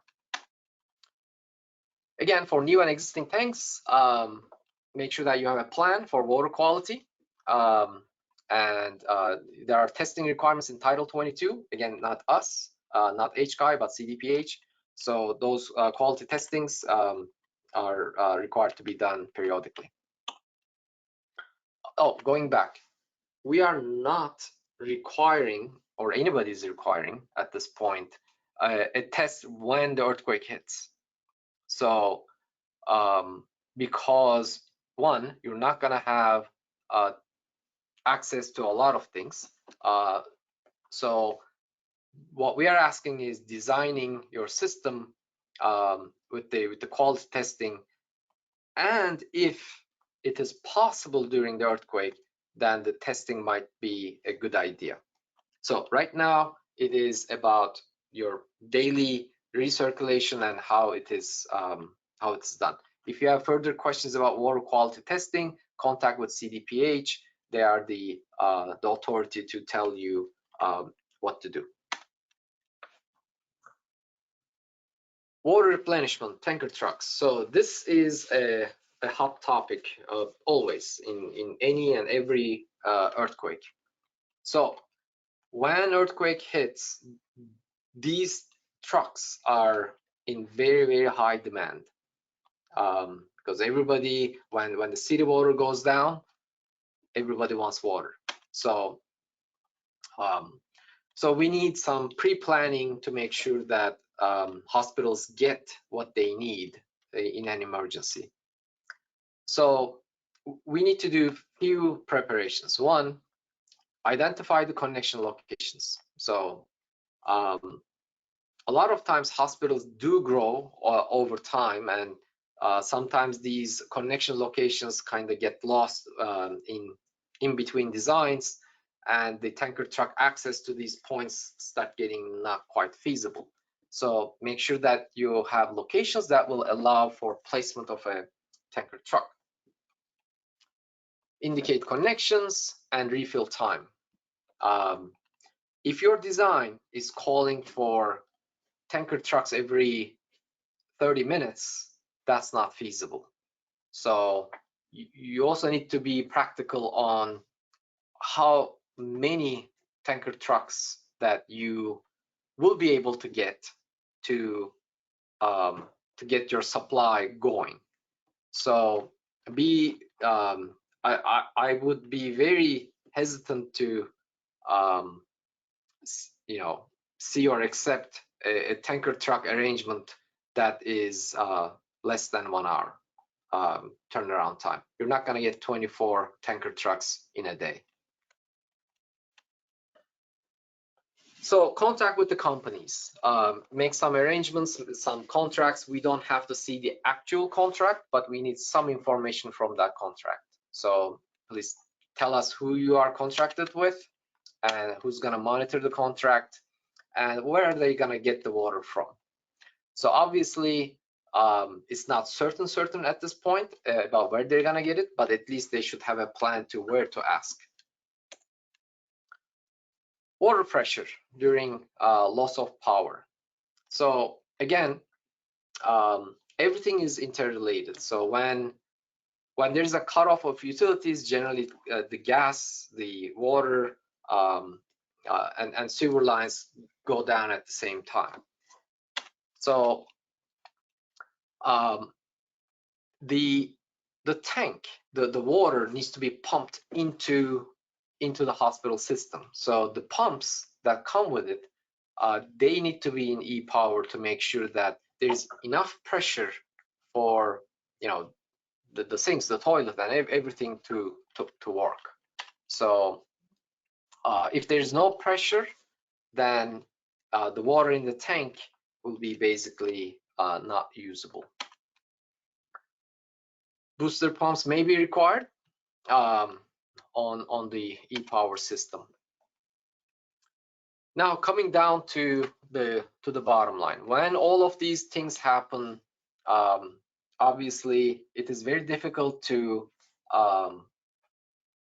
say that everything will work just like nothing happened. So that's not practical. So some services will be affected when you are trying to save water. So that's why it's a rationing plan. So basically what we are saying in this plan is, okay, these are the services that will be affected. So how we are categorizing that is basically saying, okay, tell us what you are expecting to remain fully functional or restricted or impacted. So if there are areas that you can do without water, like those admin spaces, you know, that's something that you can reduce. But when it comes to basic services, then it will be more difficult to just say we're gonna go code dry. Generally, CDPH is pushing back on that statement. So what I recommend is, again, looking at these services and shoot for something less, not eliminate, but something less. So that generally goes much smoother because you are continuing services in a less capacity, and that's understandable. So what's the magic number? We don't have a magic number. It's a discussion with case by case, with the facility case by case. List of services, again, like I said, we have a table. Please take a look at that. And there are some further considerations that we put it in the guide. So some of the questions that you're gonna see is coming from CDPH. That doesn't mean that those are the exact questions that you get every time. It's just we put some of the frequently seen questions from CDPH. So again, those are not HCI questions. So like impacts of compounding oral and IV clean rooms. So those are some questions that you may see, and a lot of times actually there are some easy answers. So take a look at it, put it on the in the plan so that we don't go back and forth. Cooling. This is a hot item, no pun intended. So it is. It's a hot item because cooling uses a lot of water. So a lot of times we see a third of water use of a facility is about cooling. So since that's a huge big ticket item, any reduction of cooling becomes a discussion point. So for to be basically very transparent to everybody, we put this table about, okay, what's the plan about heating and cooling for this building? So tell us what your plan is, and tell us how you're going to monitor or maintain or reduce these items. So we get these questions, okay, how much can I reduce? Can I just eliminate it completely? Again, there's no easy answer to that. What I recommend is shoot for something less, and try to be as practical as possible on reducing it. It's better to have a statement about the reduced item rather than completely eliminating it. I'm not saying that completely eliminating is not acceptable. It's more a CDPH call for infection control and all that. But again, be very transparent about what you are shooting for. There are facilities who have a secondary system, like not water-based, just a closed-loop chiller systems for certain rooms, such as ORs and things like that, that is tied to e-power. So those are also very good options to use if you have it. So those reduction in cooling answering questions become more palatable to a lot of different entities. So just a recommendation. Going to emergency wastewater storage. Again, similar to water, the water supply. Once the pipes are broken, then to come up with to store that wastewater. There's some more flexibilities about wastewater storage compared to water supply, the main tank. So the on-site holding tanks needs to calculate what's coming into the system from your water. For example, if you have 20,000 gallon water tank, then the easy assumption is, okay, you're going to have a 20,000 gallon wastewater tank. But you can deduct the things that are lost in cooling and some other non-recoverable cases. So you can reduce that 20,000 gallon to something less. So it's not always one-to-one ratio. The frequency of replenishing for water supply, you can use the same model for basically getting rid of that water supply periodically. So if you have arrangements to do that, then you can have that option. So that may reduce your wastewater storage tanks or other means. New acute care hospital versus existing, similar to water supply. The deadlines are the same. When the new acute care hospital comes in, it should be MPC 5 when you have a construction final. For existing, it is still just like water supply. It's a January 1st, 2030 deadline.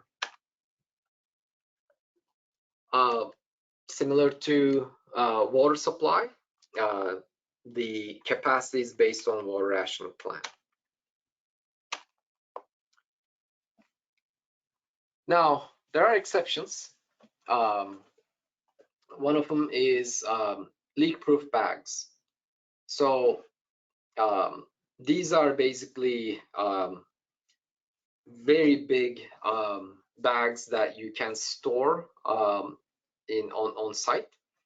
and you can just roll it out when an emergency happens, and you can use this on different places, parking lots, and things like that. So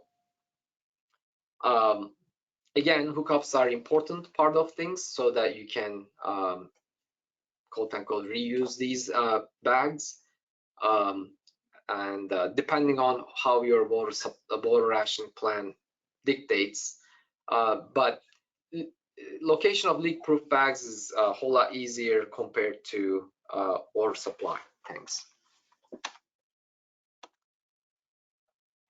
So there are further requirements, but again, we will work with you depending on where you want to place these things.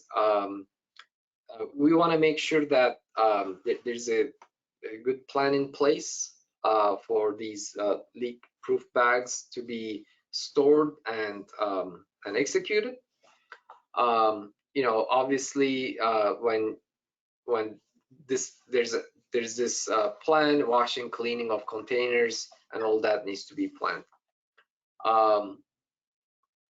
You know, check with your local health department to see if your plans are okay. But so far we haven't heard any issues from any other department. We have a similar table in our A5 guide, and we have the table that shows capacity for existing water tank and new wastewater tank. So I want to point out that the plan that the water rationing plan that you are putting together, yes, it is looking at existing conditions, but you are also looking at what you need for future. So again, in your evaluation, NPC5 evaluation that is due this by the end of this year, it should look at, okay, what do I have? What's the delta that I need? So let's say you need 20,000 gallon supply tank and wastewater tank. So you can put that in your plan saying that, okay, today I have 10, I'm gonna add 20. And with that, the facility will function this way. So, so that evaluation is basically your scope of work. And then 2026, you get the construction drawings for those tanks to be you know, reviewed. And then by 2028, everything is approved. You get your permit, and then by 2030, it is done. Obviously, you don't have to wait till 2026 to submit something. There are also several projects that are going on now to start installing those tanks. So holding tanks, again, there's no minimum size. I just go take a look at the water rationing plan. And again, we talked about connections, so it's about the same. Adequate storage. Now let's talk about the review and approval process for water rationing plans. Let's first talk about the existing campuses. You submit to HCI, and we triage it and give comments or feedbacks if we see anything major.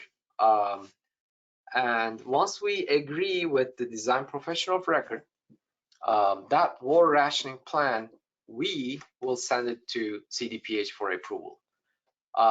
Let's say they have comments, they meaning CDPH comments, they give the comments directly to us, and then we give those comments to you. So there's only one point of contact from your side to us, so that all the comments are put together from CDPH, from us, and give it to you. And then you respond back to us, we give it to CDPH.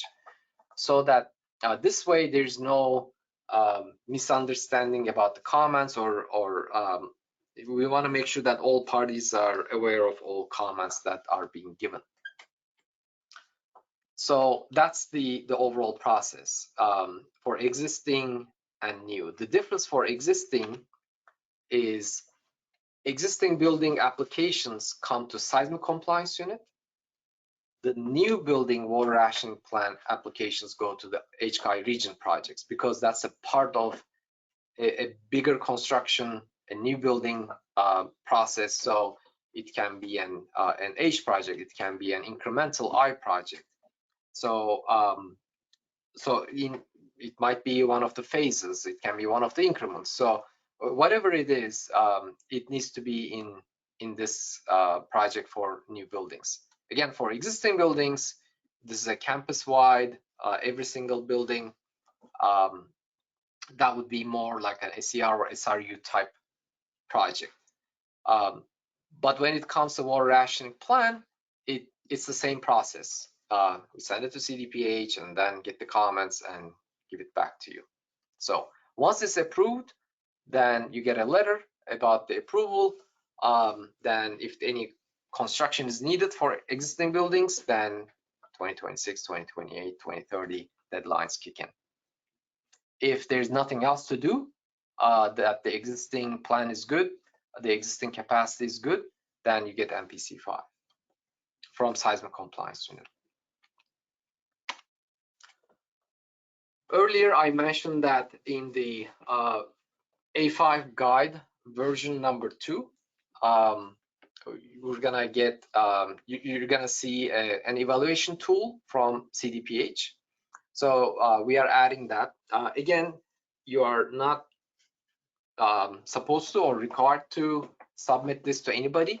It's just take a look at what they are seeing and how they are basically going through item by item. Again, these checklists, they may seem like black and white. It's not. So there's always a case-by-case discussion. So, but you will start seeing the pattern of how they are approaching it. It's pretty in line with the A5 guide. It's just they itemize things differently. With that, we're gonna take another 5-minute break, and then we'll talk about AB 1882 pin 75. All right, thank you, Ali. We're almost done, everybody. So this is your last 5-minute break that we're gonna have. Please get up, stretch, use the restroom if needed, and we'll see you back at 11:13.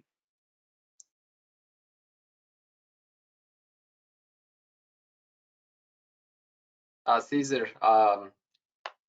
we just need just 5-minute break, not 11:13. Oh, I'm sorry. See you back in 5 minutes. Okay.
All right, our 5-minute break is over. Ali, you there? Yes. All right, not 10-minute break, 5-minute break. Okay. So presentation's all yours, Ali. Thank you. All right. So next topic is PIN 75. It's AB 1882 related regarding hospital seismic safety public notices and annual status update reporting. So first, let's start with some definitions. Throughout this presentation, I'm gonna just saying, okay, 2030 seismic compliant or 2030 not seismic compliant. What I mean by that is any building that is SPC 3 or 4D or 4 or 5 and MPC 5 is 2030 seismic compliant.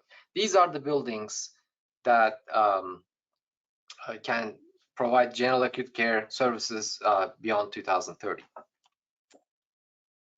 Let's take a look at our inventory again. Most of our buildings are structurally in this category. About maybe 700 buildings are not. When it comes to non-structurally, majority of our building stock is not in compliance. So about 200 buildings today is MPC 5, and actually a good chunk of this MPC 4 is about to become MPC 5. But again, this this piece of the pie, again, we have some work to do. What is AB 1882? So it's about awareness of the general acute care, awareness of the public for general acute care hospitals compliance with seismic regulations. Again, this is about the status of the building today and the give public information about that. It does this through 5 different steps. The first one is seismic information on HCAI website. Again, those 5 things that I'm gonna talk about is all in the AB 1882 language. So the law requires certain information to be included on our website, and that was effective 1/1/2023, so 5 months ago. So we did that. The website is up and running on that side. The second thing is about project documentation. Again, became effective a few months ago. The third item is about updating facilities, emergency training, response, and recovery plans, capital outlay plans. That is coming up July 1st. The fourth item is annual status updates, reporting services in each building.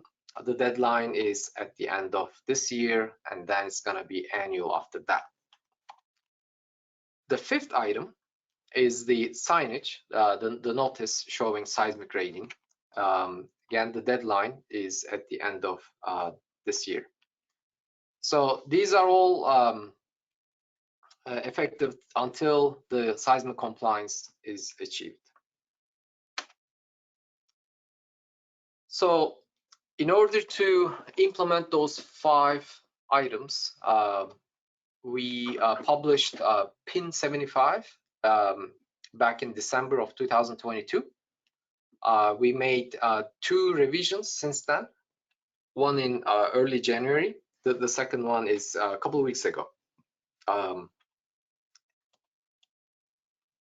So it really talks about the steps to take.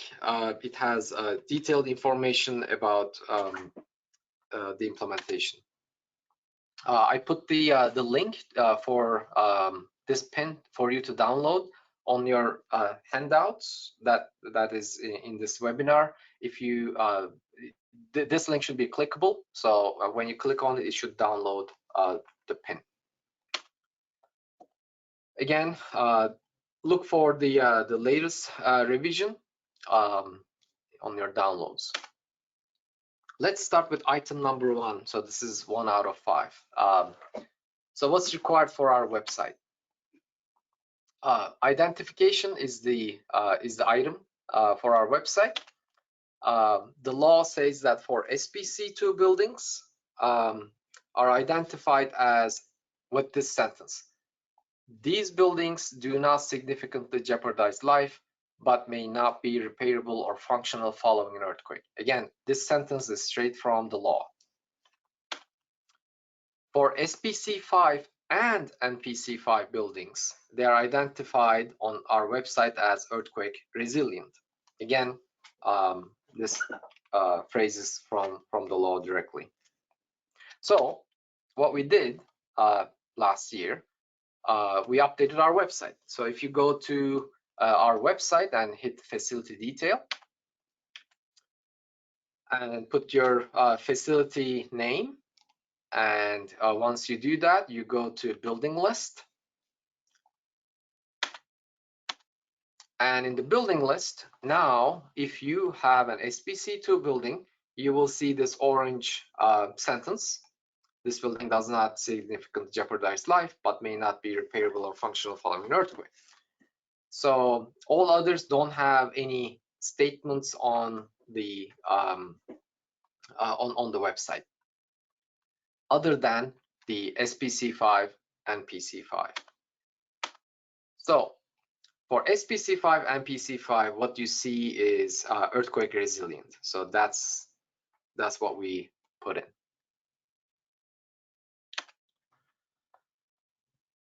Item number 2 is about documentation. So again, this is about identifying some types of buildings. So if you're a design professional or facility, if you do have an SPC2 building, the documents should include this sentence. These buildings, again, do not significantly jeopardize life and may not be repairable or functional following an earthquake. If you do have an SPC2 building and you are submitting a project to HCAI. So this is a required sentence. If you have an SPC5 and PC5 building, optionally, you can put earthquake resilient on your construction documents. So SPC2 required, SPC5 and PC5 optional. So the law says every documentation, but what we in our PIN, what we clarified or mentioned is we don't need on every single document. We just need it on the title sheet of construction drawings and title sheet of specifications. So we don't see too much benefit or use for all other types of documents, such as ACDs, RFIs, TIOs, calculations, etc. The other item that we want that statement to be seen is on the seismic compliance evaluation reports on the title sheet only.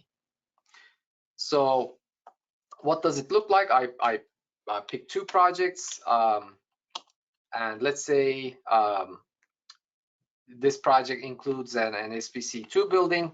Then on the title sheet, you basically put somewhere here.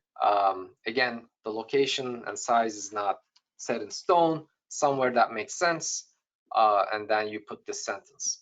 If you have multiple buildings, let's say you have 1 SPC2 and 4 SPC5 buildings, then indicate which building this is about, like AB 1882 notice for building BLD blah blah blah, and then you put the sentence in. Sometimes the title sheets are not this clean. It looks something like this. So again, you can put that sentence maybe close to seismic design criteria, or maybe some other places that make sense, but somewhere that is visible and not too small, not too big. We are leaving that judgment to you and the reviewer.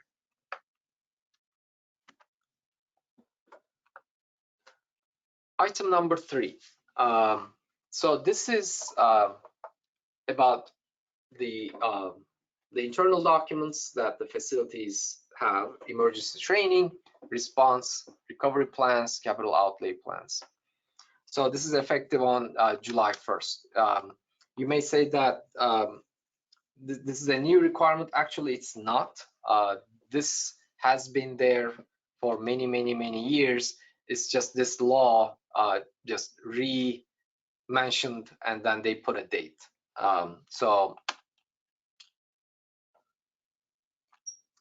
Again, this is an update to these plans.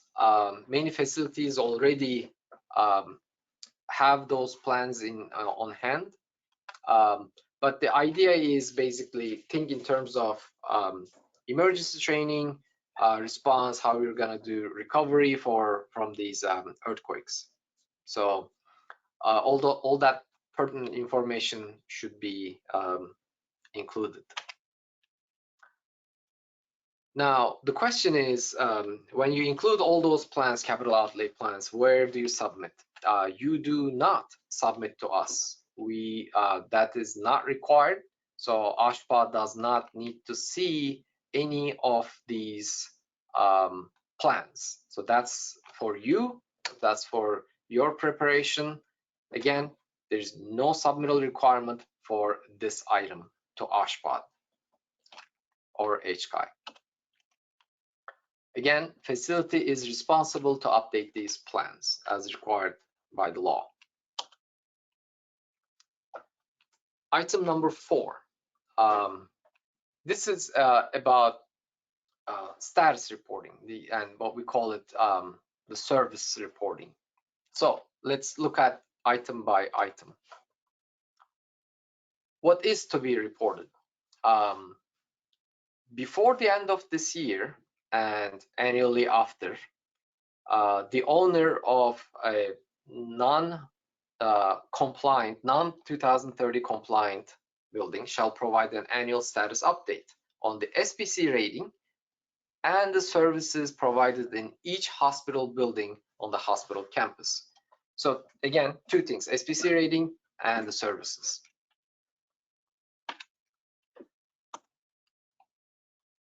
So the law says that if there is any general acute care building that is not in compliance, then the entire facility, the buildings need to be reported. The idea is which services are in the compliant building and which services are in the non-compliant building. So again, in the PIN, we gave this example. If one of the GAC building is, let's say, SPC2, MPC3, and all other buildings are SPC5 and MPC5, then all services in all buildings need to be reported annually till that building gets to a compliant level.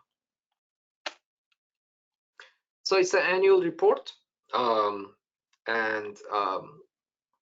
it's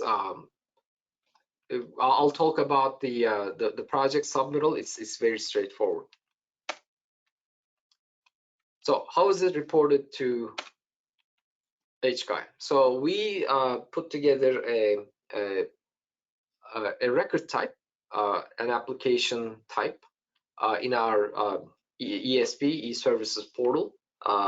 So this is the same site that you put any new project. So there's nothing really different in terms of the site. But there's a nuance on what type to use, and I'll come to that. So when is the reporting period? So in PIN 75, we put the reporting period to November 1st through December 1st. So that's about a 1-month window for annual reporting. But since this is the first year and there is a lot of conversation and education on many parties, we already opened the reporting portal.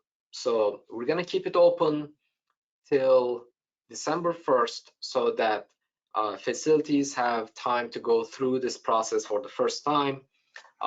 There might be some kinks, some bugs, so that will also allow us to take care of those things. So it gives some time. So, but in 2024 or 2025 and beyond, we're gonna only open this reporting period for 1 month. So at least that's the idea.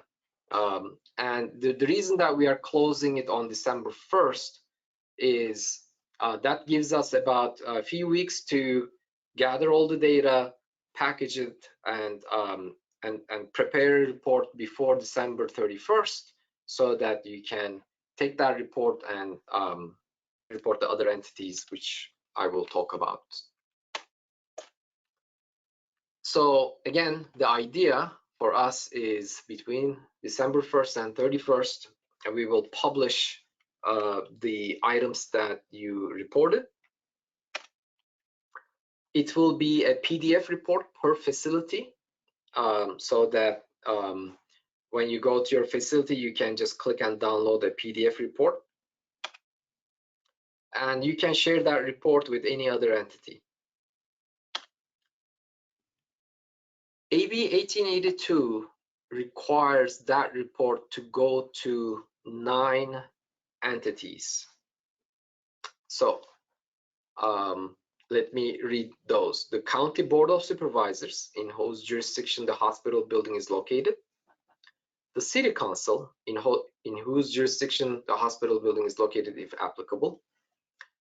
Any labor union representing workers who work in a general acute care building that is not a 2030 compliant building. The Board of Directors of the Special District or Joint Powers Agency that provides fire and emergency medical services in the jurisdiction in which the hospital building is located. The department, this is us. The Board of Directors of the hospital. The local Office of Emergency Services or the equivalent agency. The Office of Emergency Services, and the Medical Health Operational Area Coordinator. So the law doesn't say who's going to prepare the report first. What we are doing is, when you submit this, we are preparing the report for you and publish it on our website. We, HCI, will not send that information to any of these entities. That's the facility's responsibility.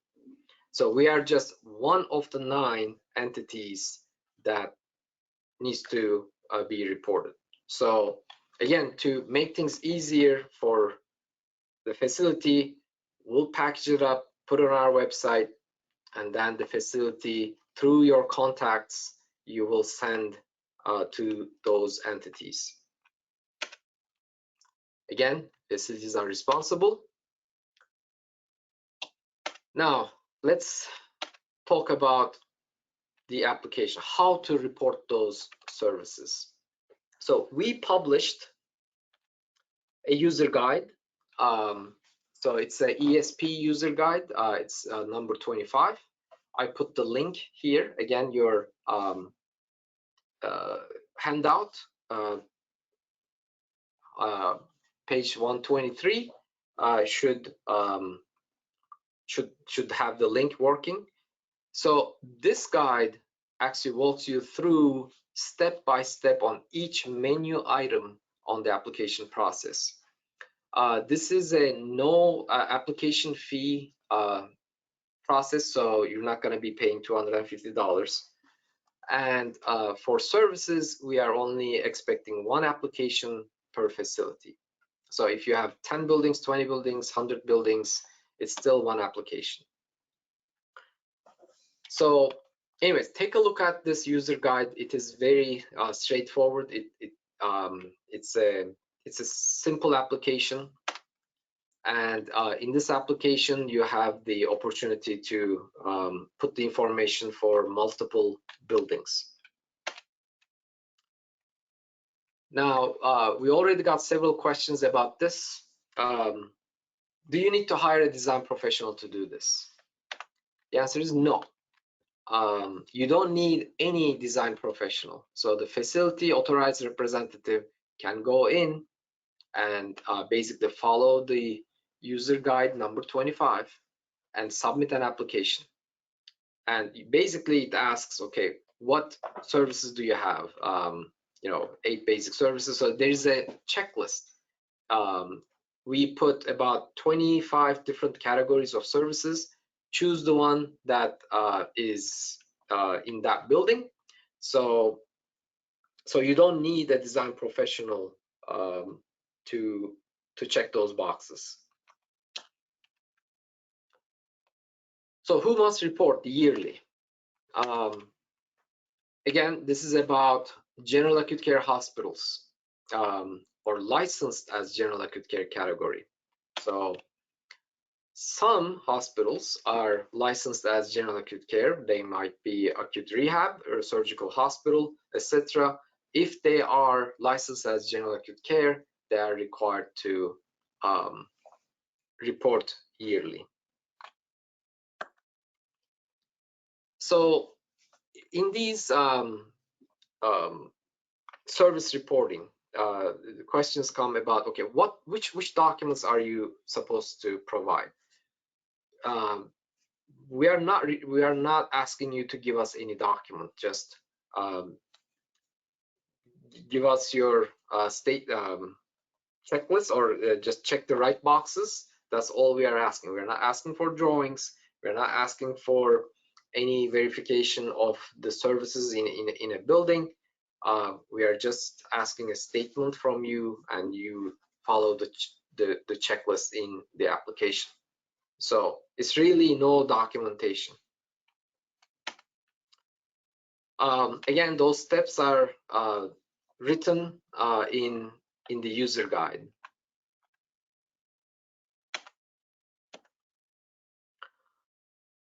So another question that we got is, okay, what if my facility no longer has any acute care functions, but it's still licensed as general acute care hospital? So this is where you need to contact CDPH licensing to see if that needs to be relicensed to current usage.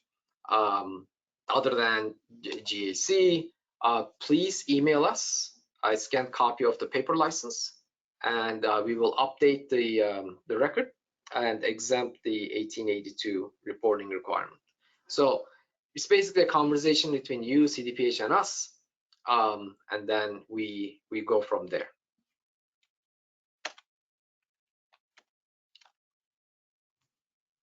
So you're gonna see, I mean, we have 3,400 buildings in our inventory. So I'm sure there will be cases where a building, you can't find the right services in our checklist. So the question is, do you leave it blank if you don't see that type in the application? No, at least you need to select one service. So if the service doesn't contain any of the general acute care services, then we have an option that has non-GAC uses, non-general acute care uses. So just enter a brief description in that non-GAC uses. Maybe that belongs to a different checklist item in that menu. Maybe we can say that, hey, what about this? But if it is truly a non-GAC use, then please put that in, and you can move forward with that. The system will not allow you to submit the application if you don't choose one of the options. So you're gonna keep like getting stuck at that step because the system is asking at least check one.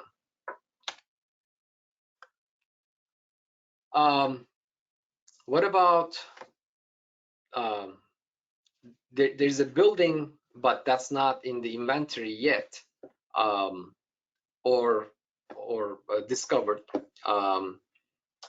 So what to do about it? It's like you filed, during your filing, you see that the building is not there, or it needs a new number. So basically follow our typical add a building package. So this is quite common when there's a new building or discovered building. Just contact us. There's a add a building application package. Just follow the seismic compliance unit add a building package process, and that once we add that building, which is a very quick process, then you can just report the services for that building.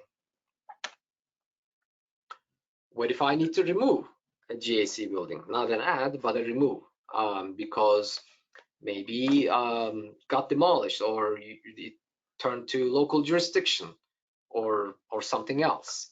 Well, in that case, again, similar to adding a GAC building, now we just put an application removal from the inventory. So we basically put that in our system and let other interested agencies or parties know that this is what the latest inventory is. So again, the reasons can be many different ways. Just tell us, and then we will update the inventory so that you can update the application.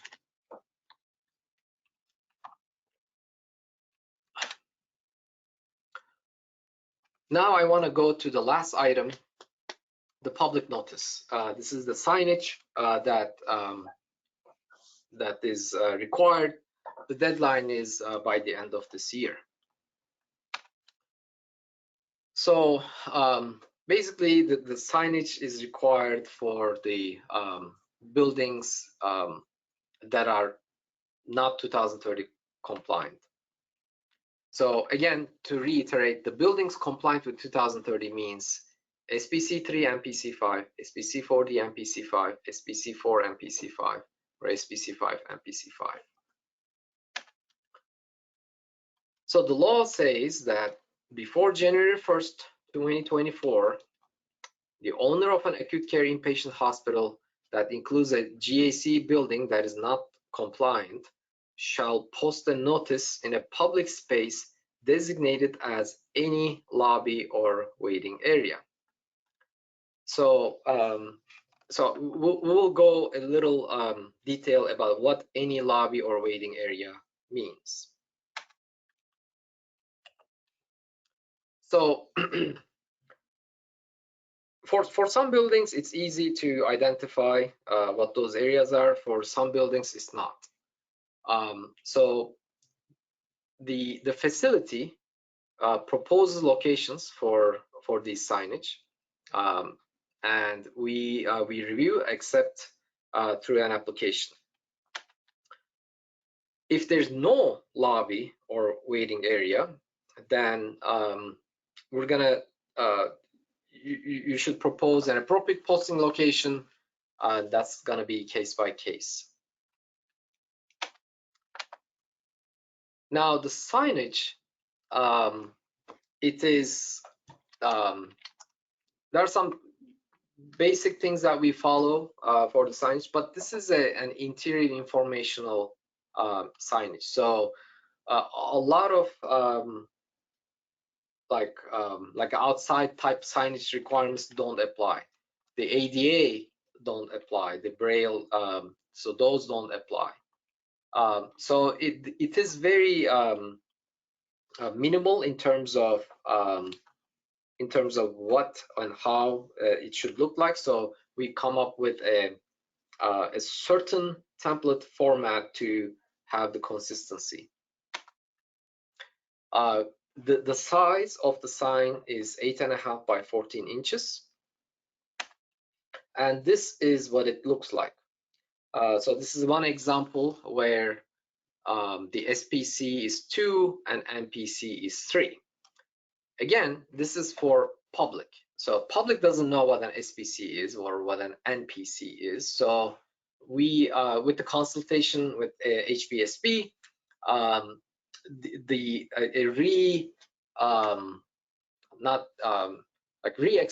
explaining SPC and NPC different way.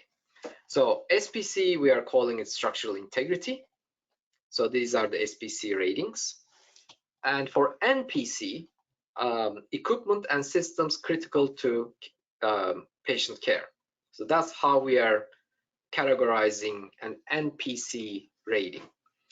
The numbers are good, but the colors will help about the status of the NPC and SPCs, because it's difficult to explain things in 8.5 by 14. So this is just a visual help. And there are certain sentences that are required. So again, for an SPC2, the state of California has determined that this building does not significantly jeopardize life, but may not be repairable or functional following an earthquake. So again, this signage says certain information, but there's just a whole lot more than what you're seeing here. So rather than just giving a website, we put a QR code, and this QR code takes the public to a designated seismic compliance web page. So if you bring your smartphone, it should take you to a page that is attempting to explain what these things are. We are still working on making it more public friendly, user friendly. So we will try to update as much as we can, with the suggestions that we are getting already. So the information in this QR code will evolve over time. Again, it's what I found is it's very easy to explain things in technical terms, but when it comes to explaining things in non-technical terms, it's very difficult.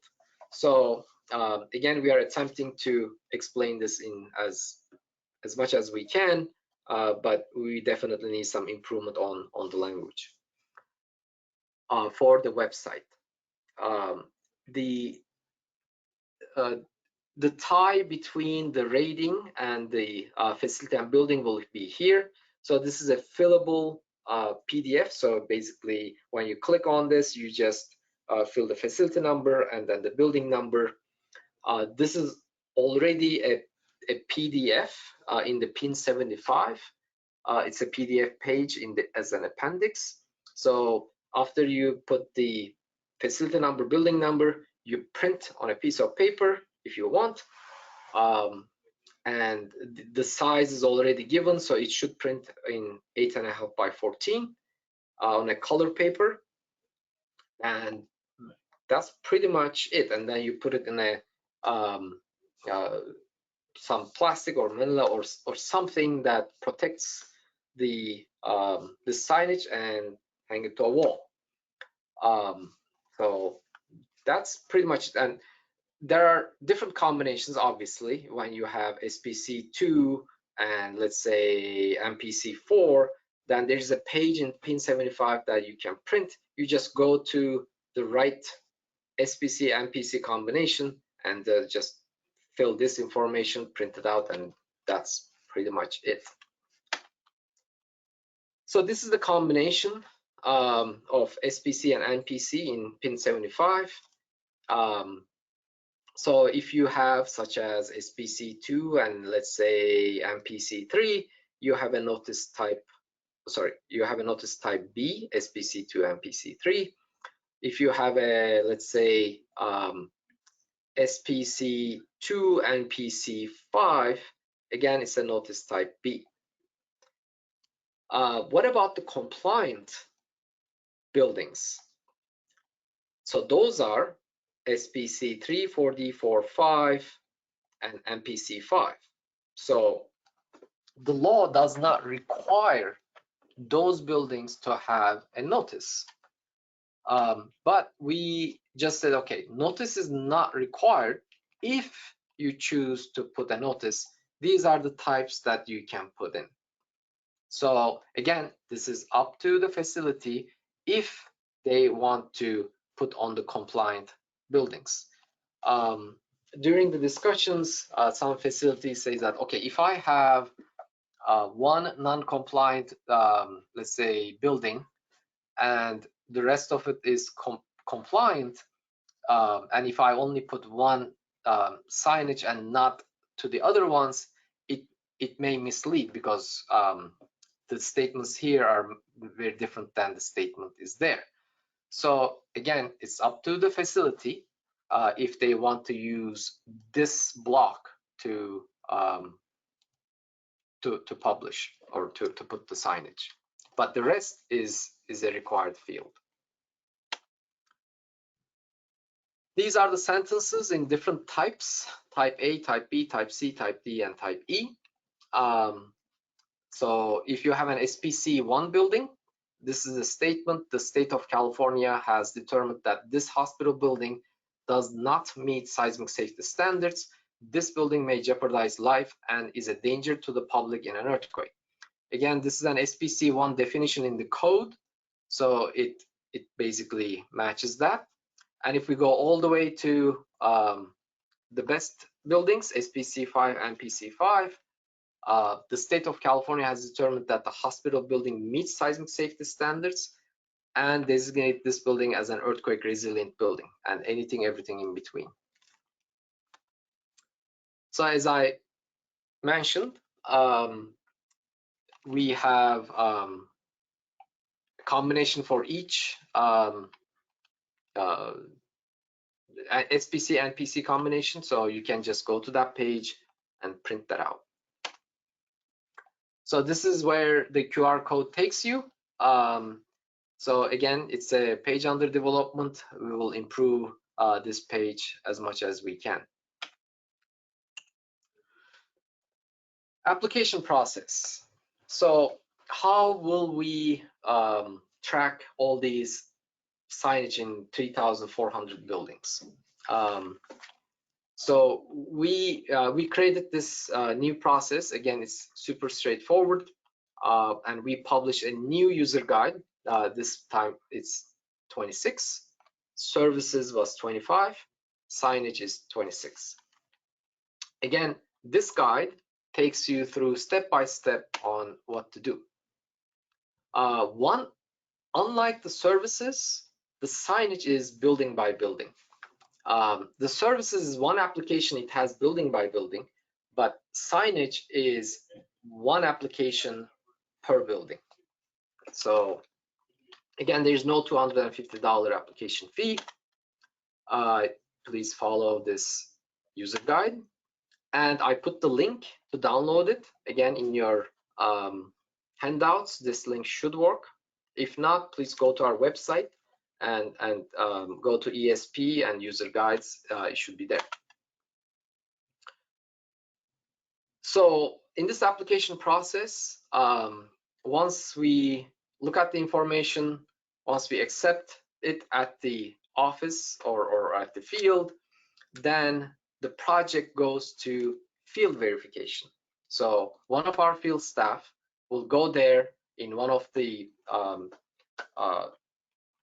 predetermined visit for some other reasons. They're gonna just go there and verify the signage on site. No permit is generated, so this is not, we are not seeing this as a construction. So this is kind of something in between. There's an installation, but there's no really a construction. It's just a verification of the signage if it is there or not. So again, the proposed location is a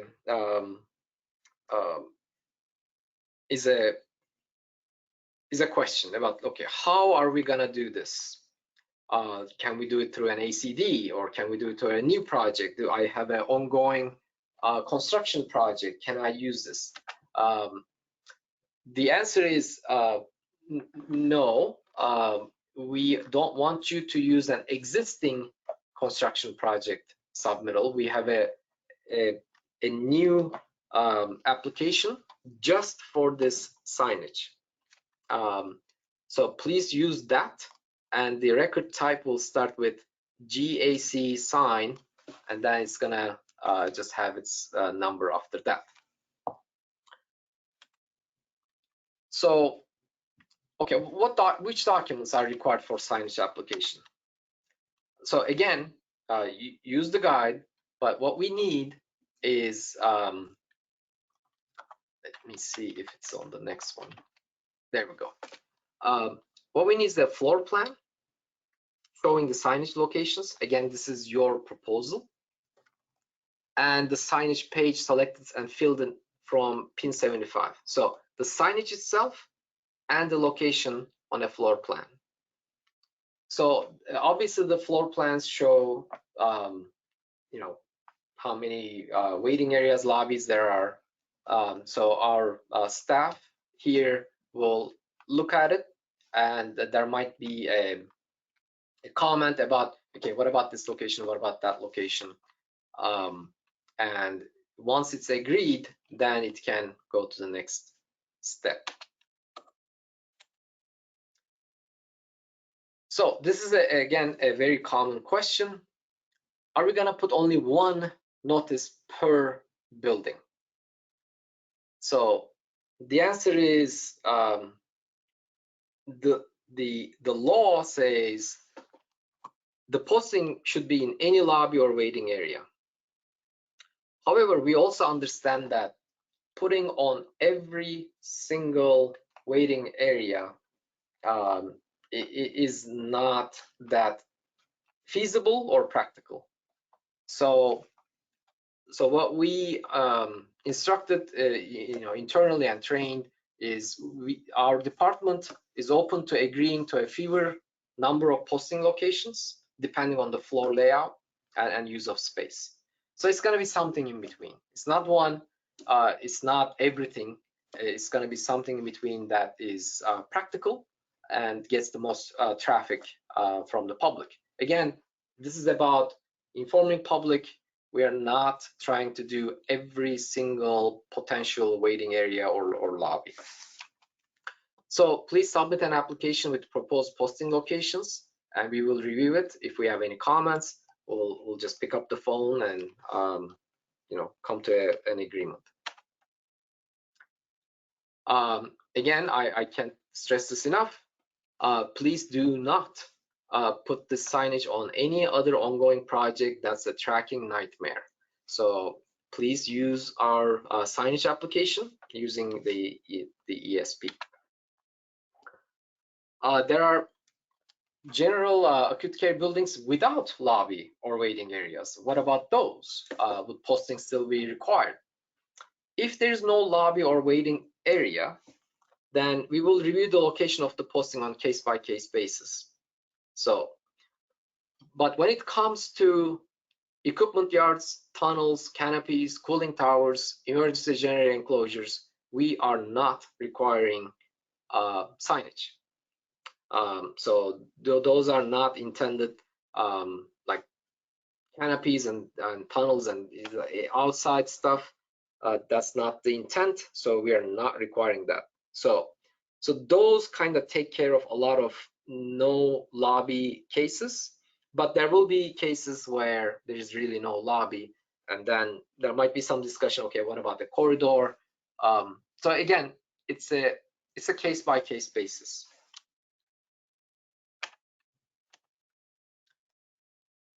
Again, the material, the signage, is it plastic? Is it wood? Is it paper? We are not really requiring a certain material type for the signage.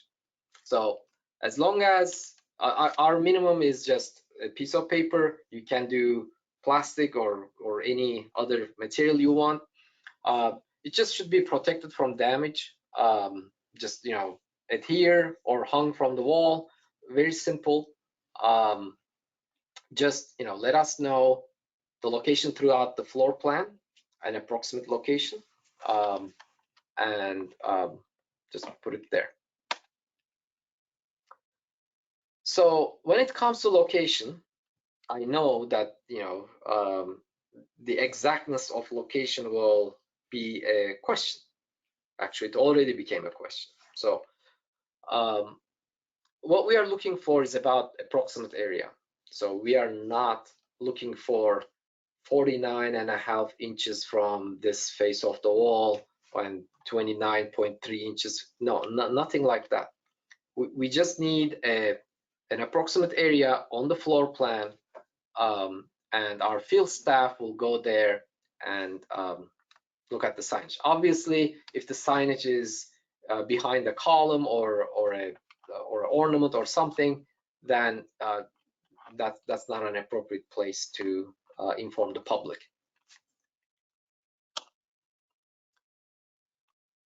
Will the HKI regions be reviewing these AB 1882 projects, or will they go through the seismic compliance unit? So again, review and approval. First of all, the project type is through NESP. It is GAC sign project type record. So not a construction project, it's a specific project. When you put that application in, then it's gonna come to our system, and internally one of our architects will take a look at it, and they will review and approve. If there are comments, there's a quick back check, and then after getting the agreeable floor plan and the signage, it's gonna get approved in the region for now. And once we go through this year's application process and you know, basically take care of most of the buildings, we are hoping to get this done through field staff only in the following years. So we'll see how this will go. We're gonna start with the office review first, and then hopefully this will become just a field thing and a very quick application there, and basically verification right on the spot. So that's what we are shooting for. But again, this year there will be a lot of discussions on how to approach to this. So another question, facilities, do they need to complete project kickoffs with the field staff, DSEs, FLSOs, COs? No, you don't need any of that. This is not a construction project. This is just a signage location and putting it up there. Do you need an inspector of records? No, or TIO or VCR or design professional of record? No, you don't need any of that. We don't need that signage to be inspected from an IOR. So again, our field staff will go there. They know what to look for because it's a one template that we provide, and they're gonna go and look at the project building number, what sign that was approved, and the locations of the floor. Our field staff will verify it for us. So you don't need IORs. What about you need to move that signage to another location, or there's something else going on there, or that sign mysteriously disappears?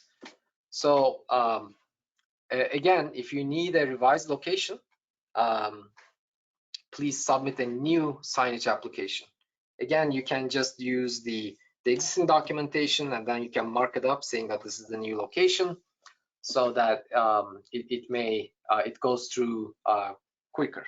So,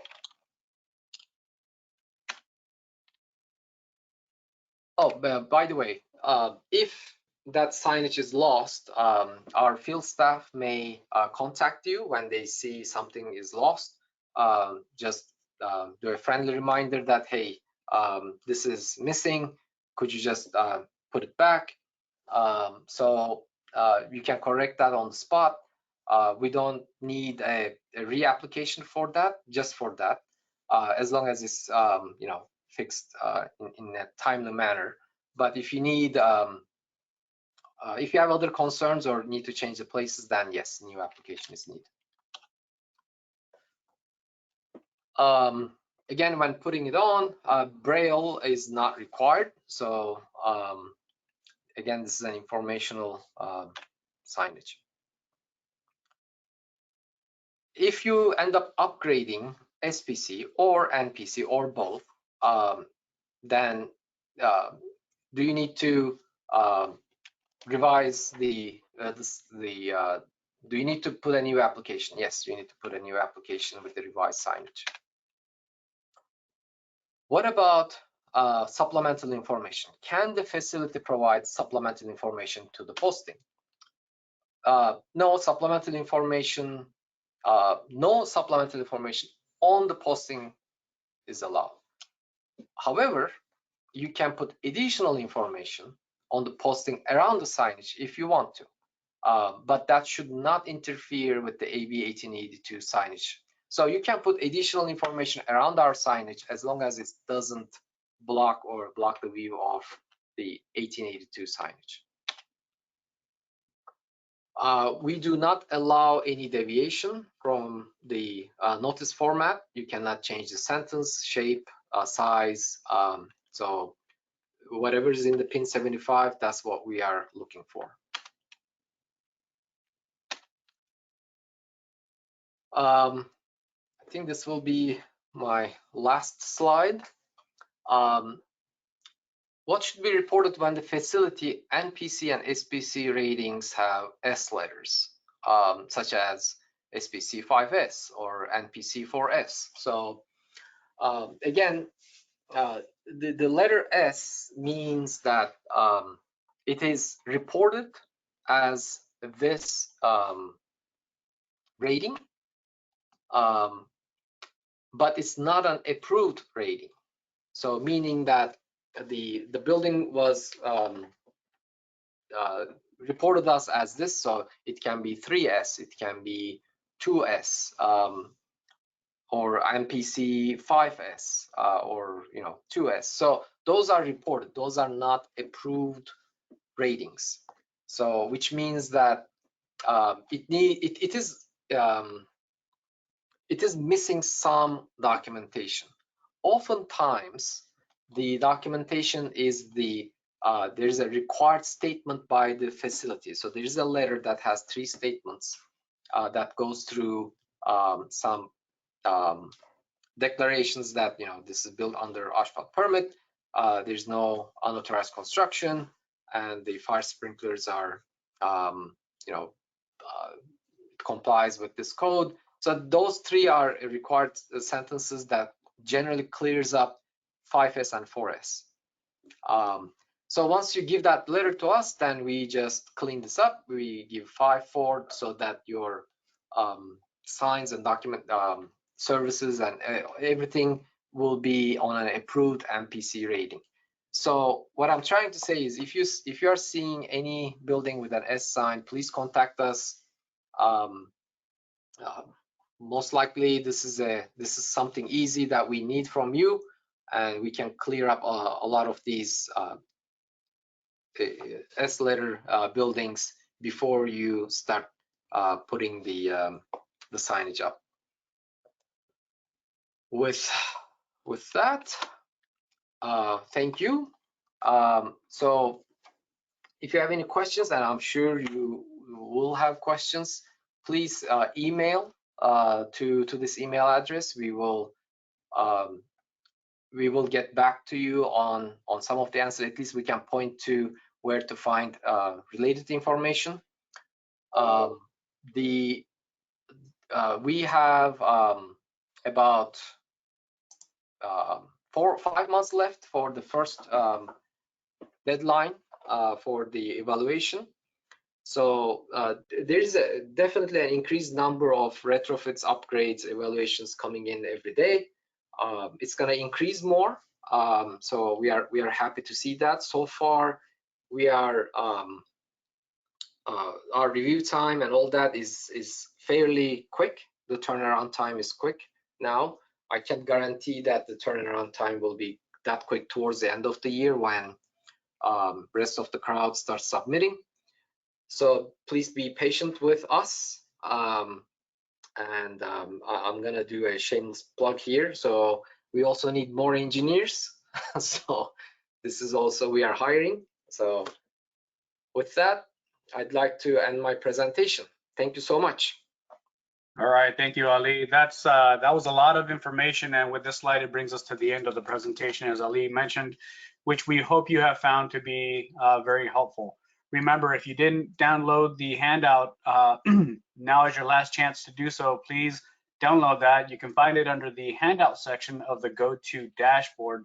And if you have any questions, send it over to that email address you see on your screen, seismiccomplianceunit@hki.ca.gov. That's Seismic Compliance Unit at hki.ca.gov.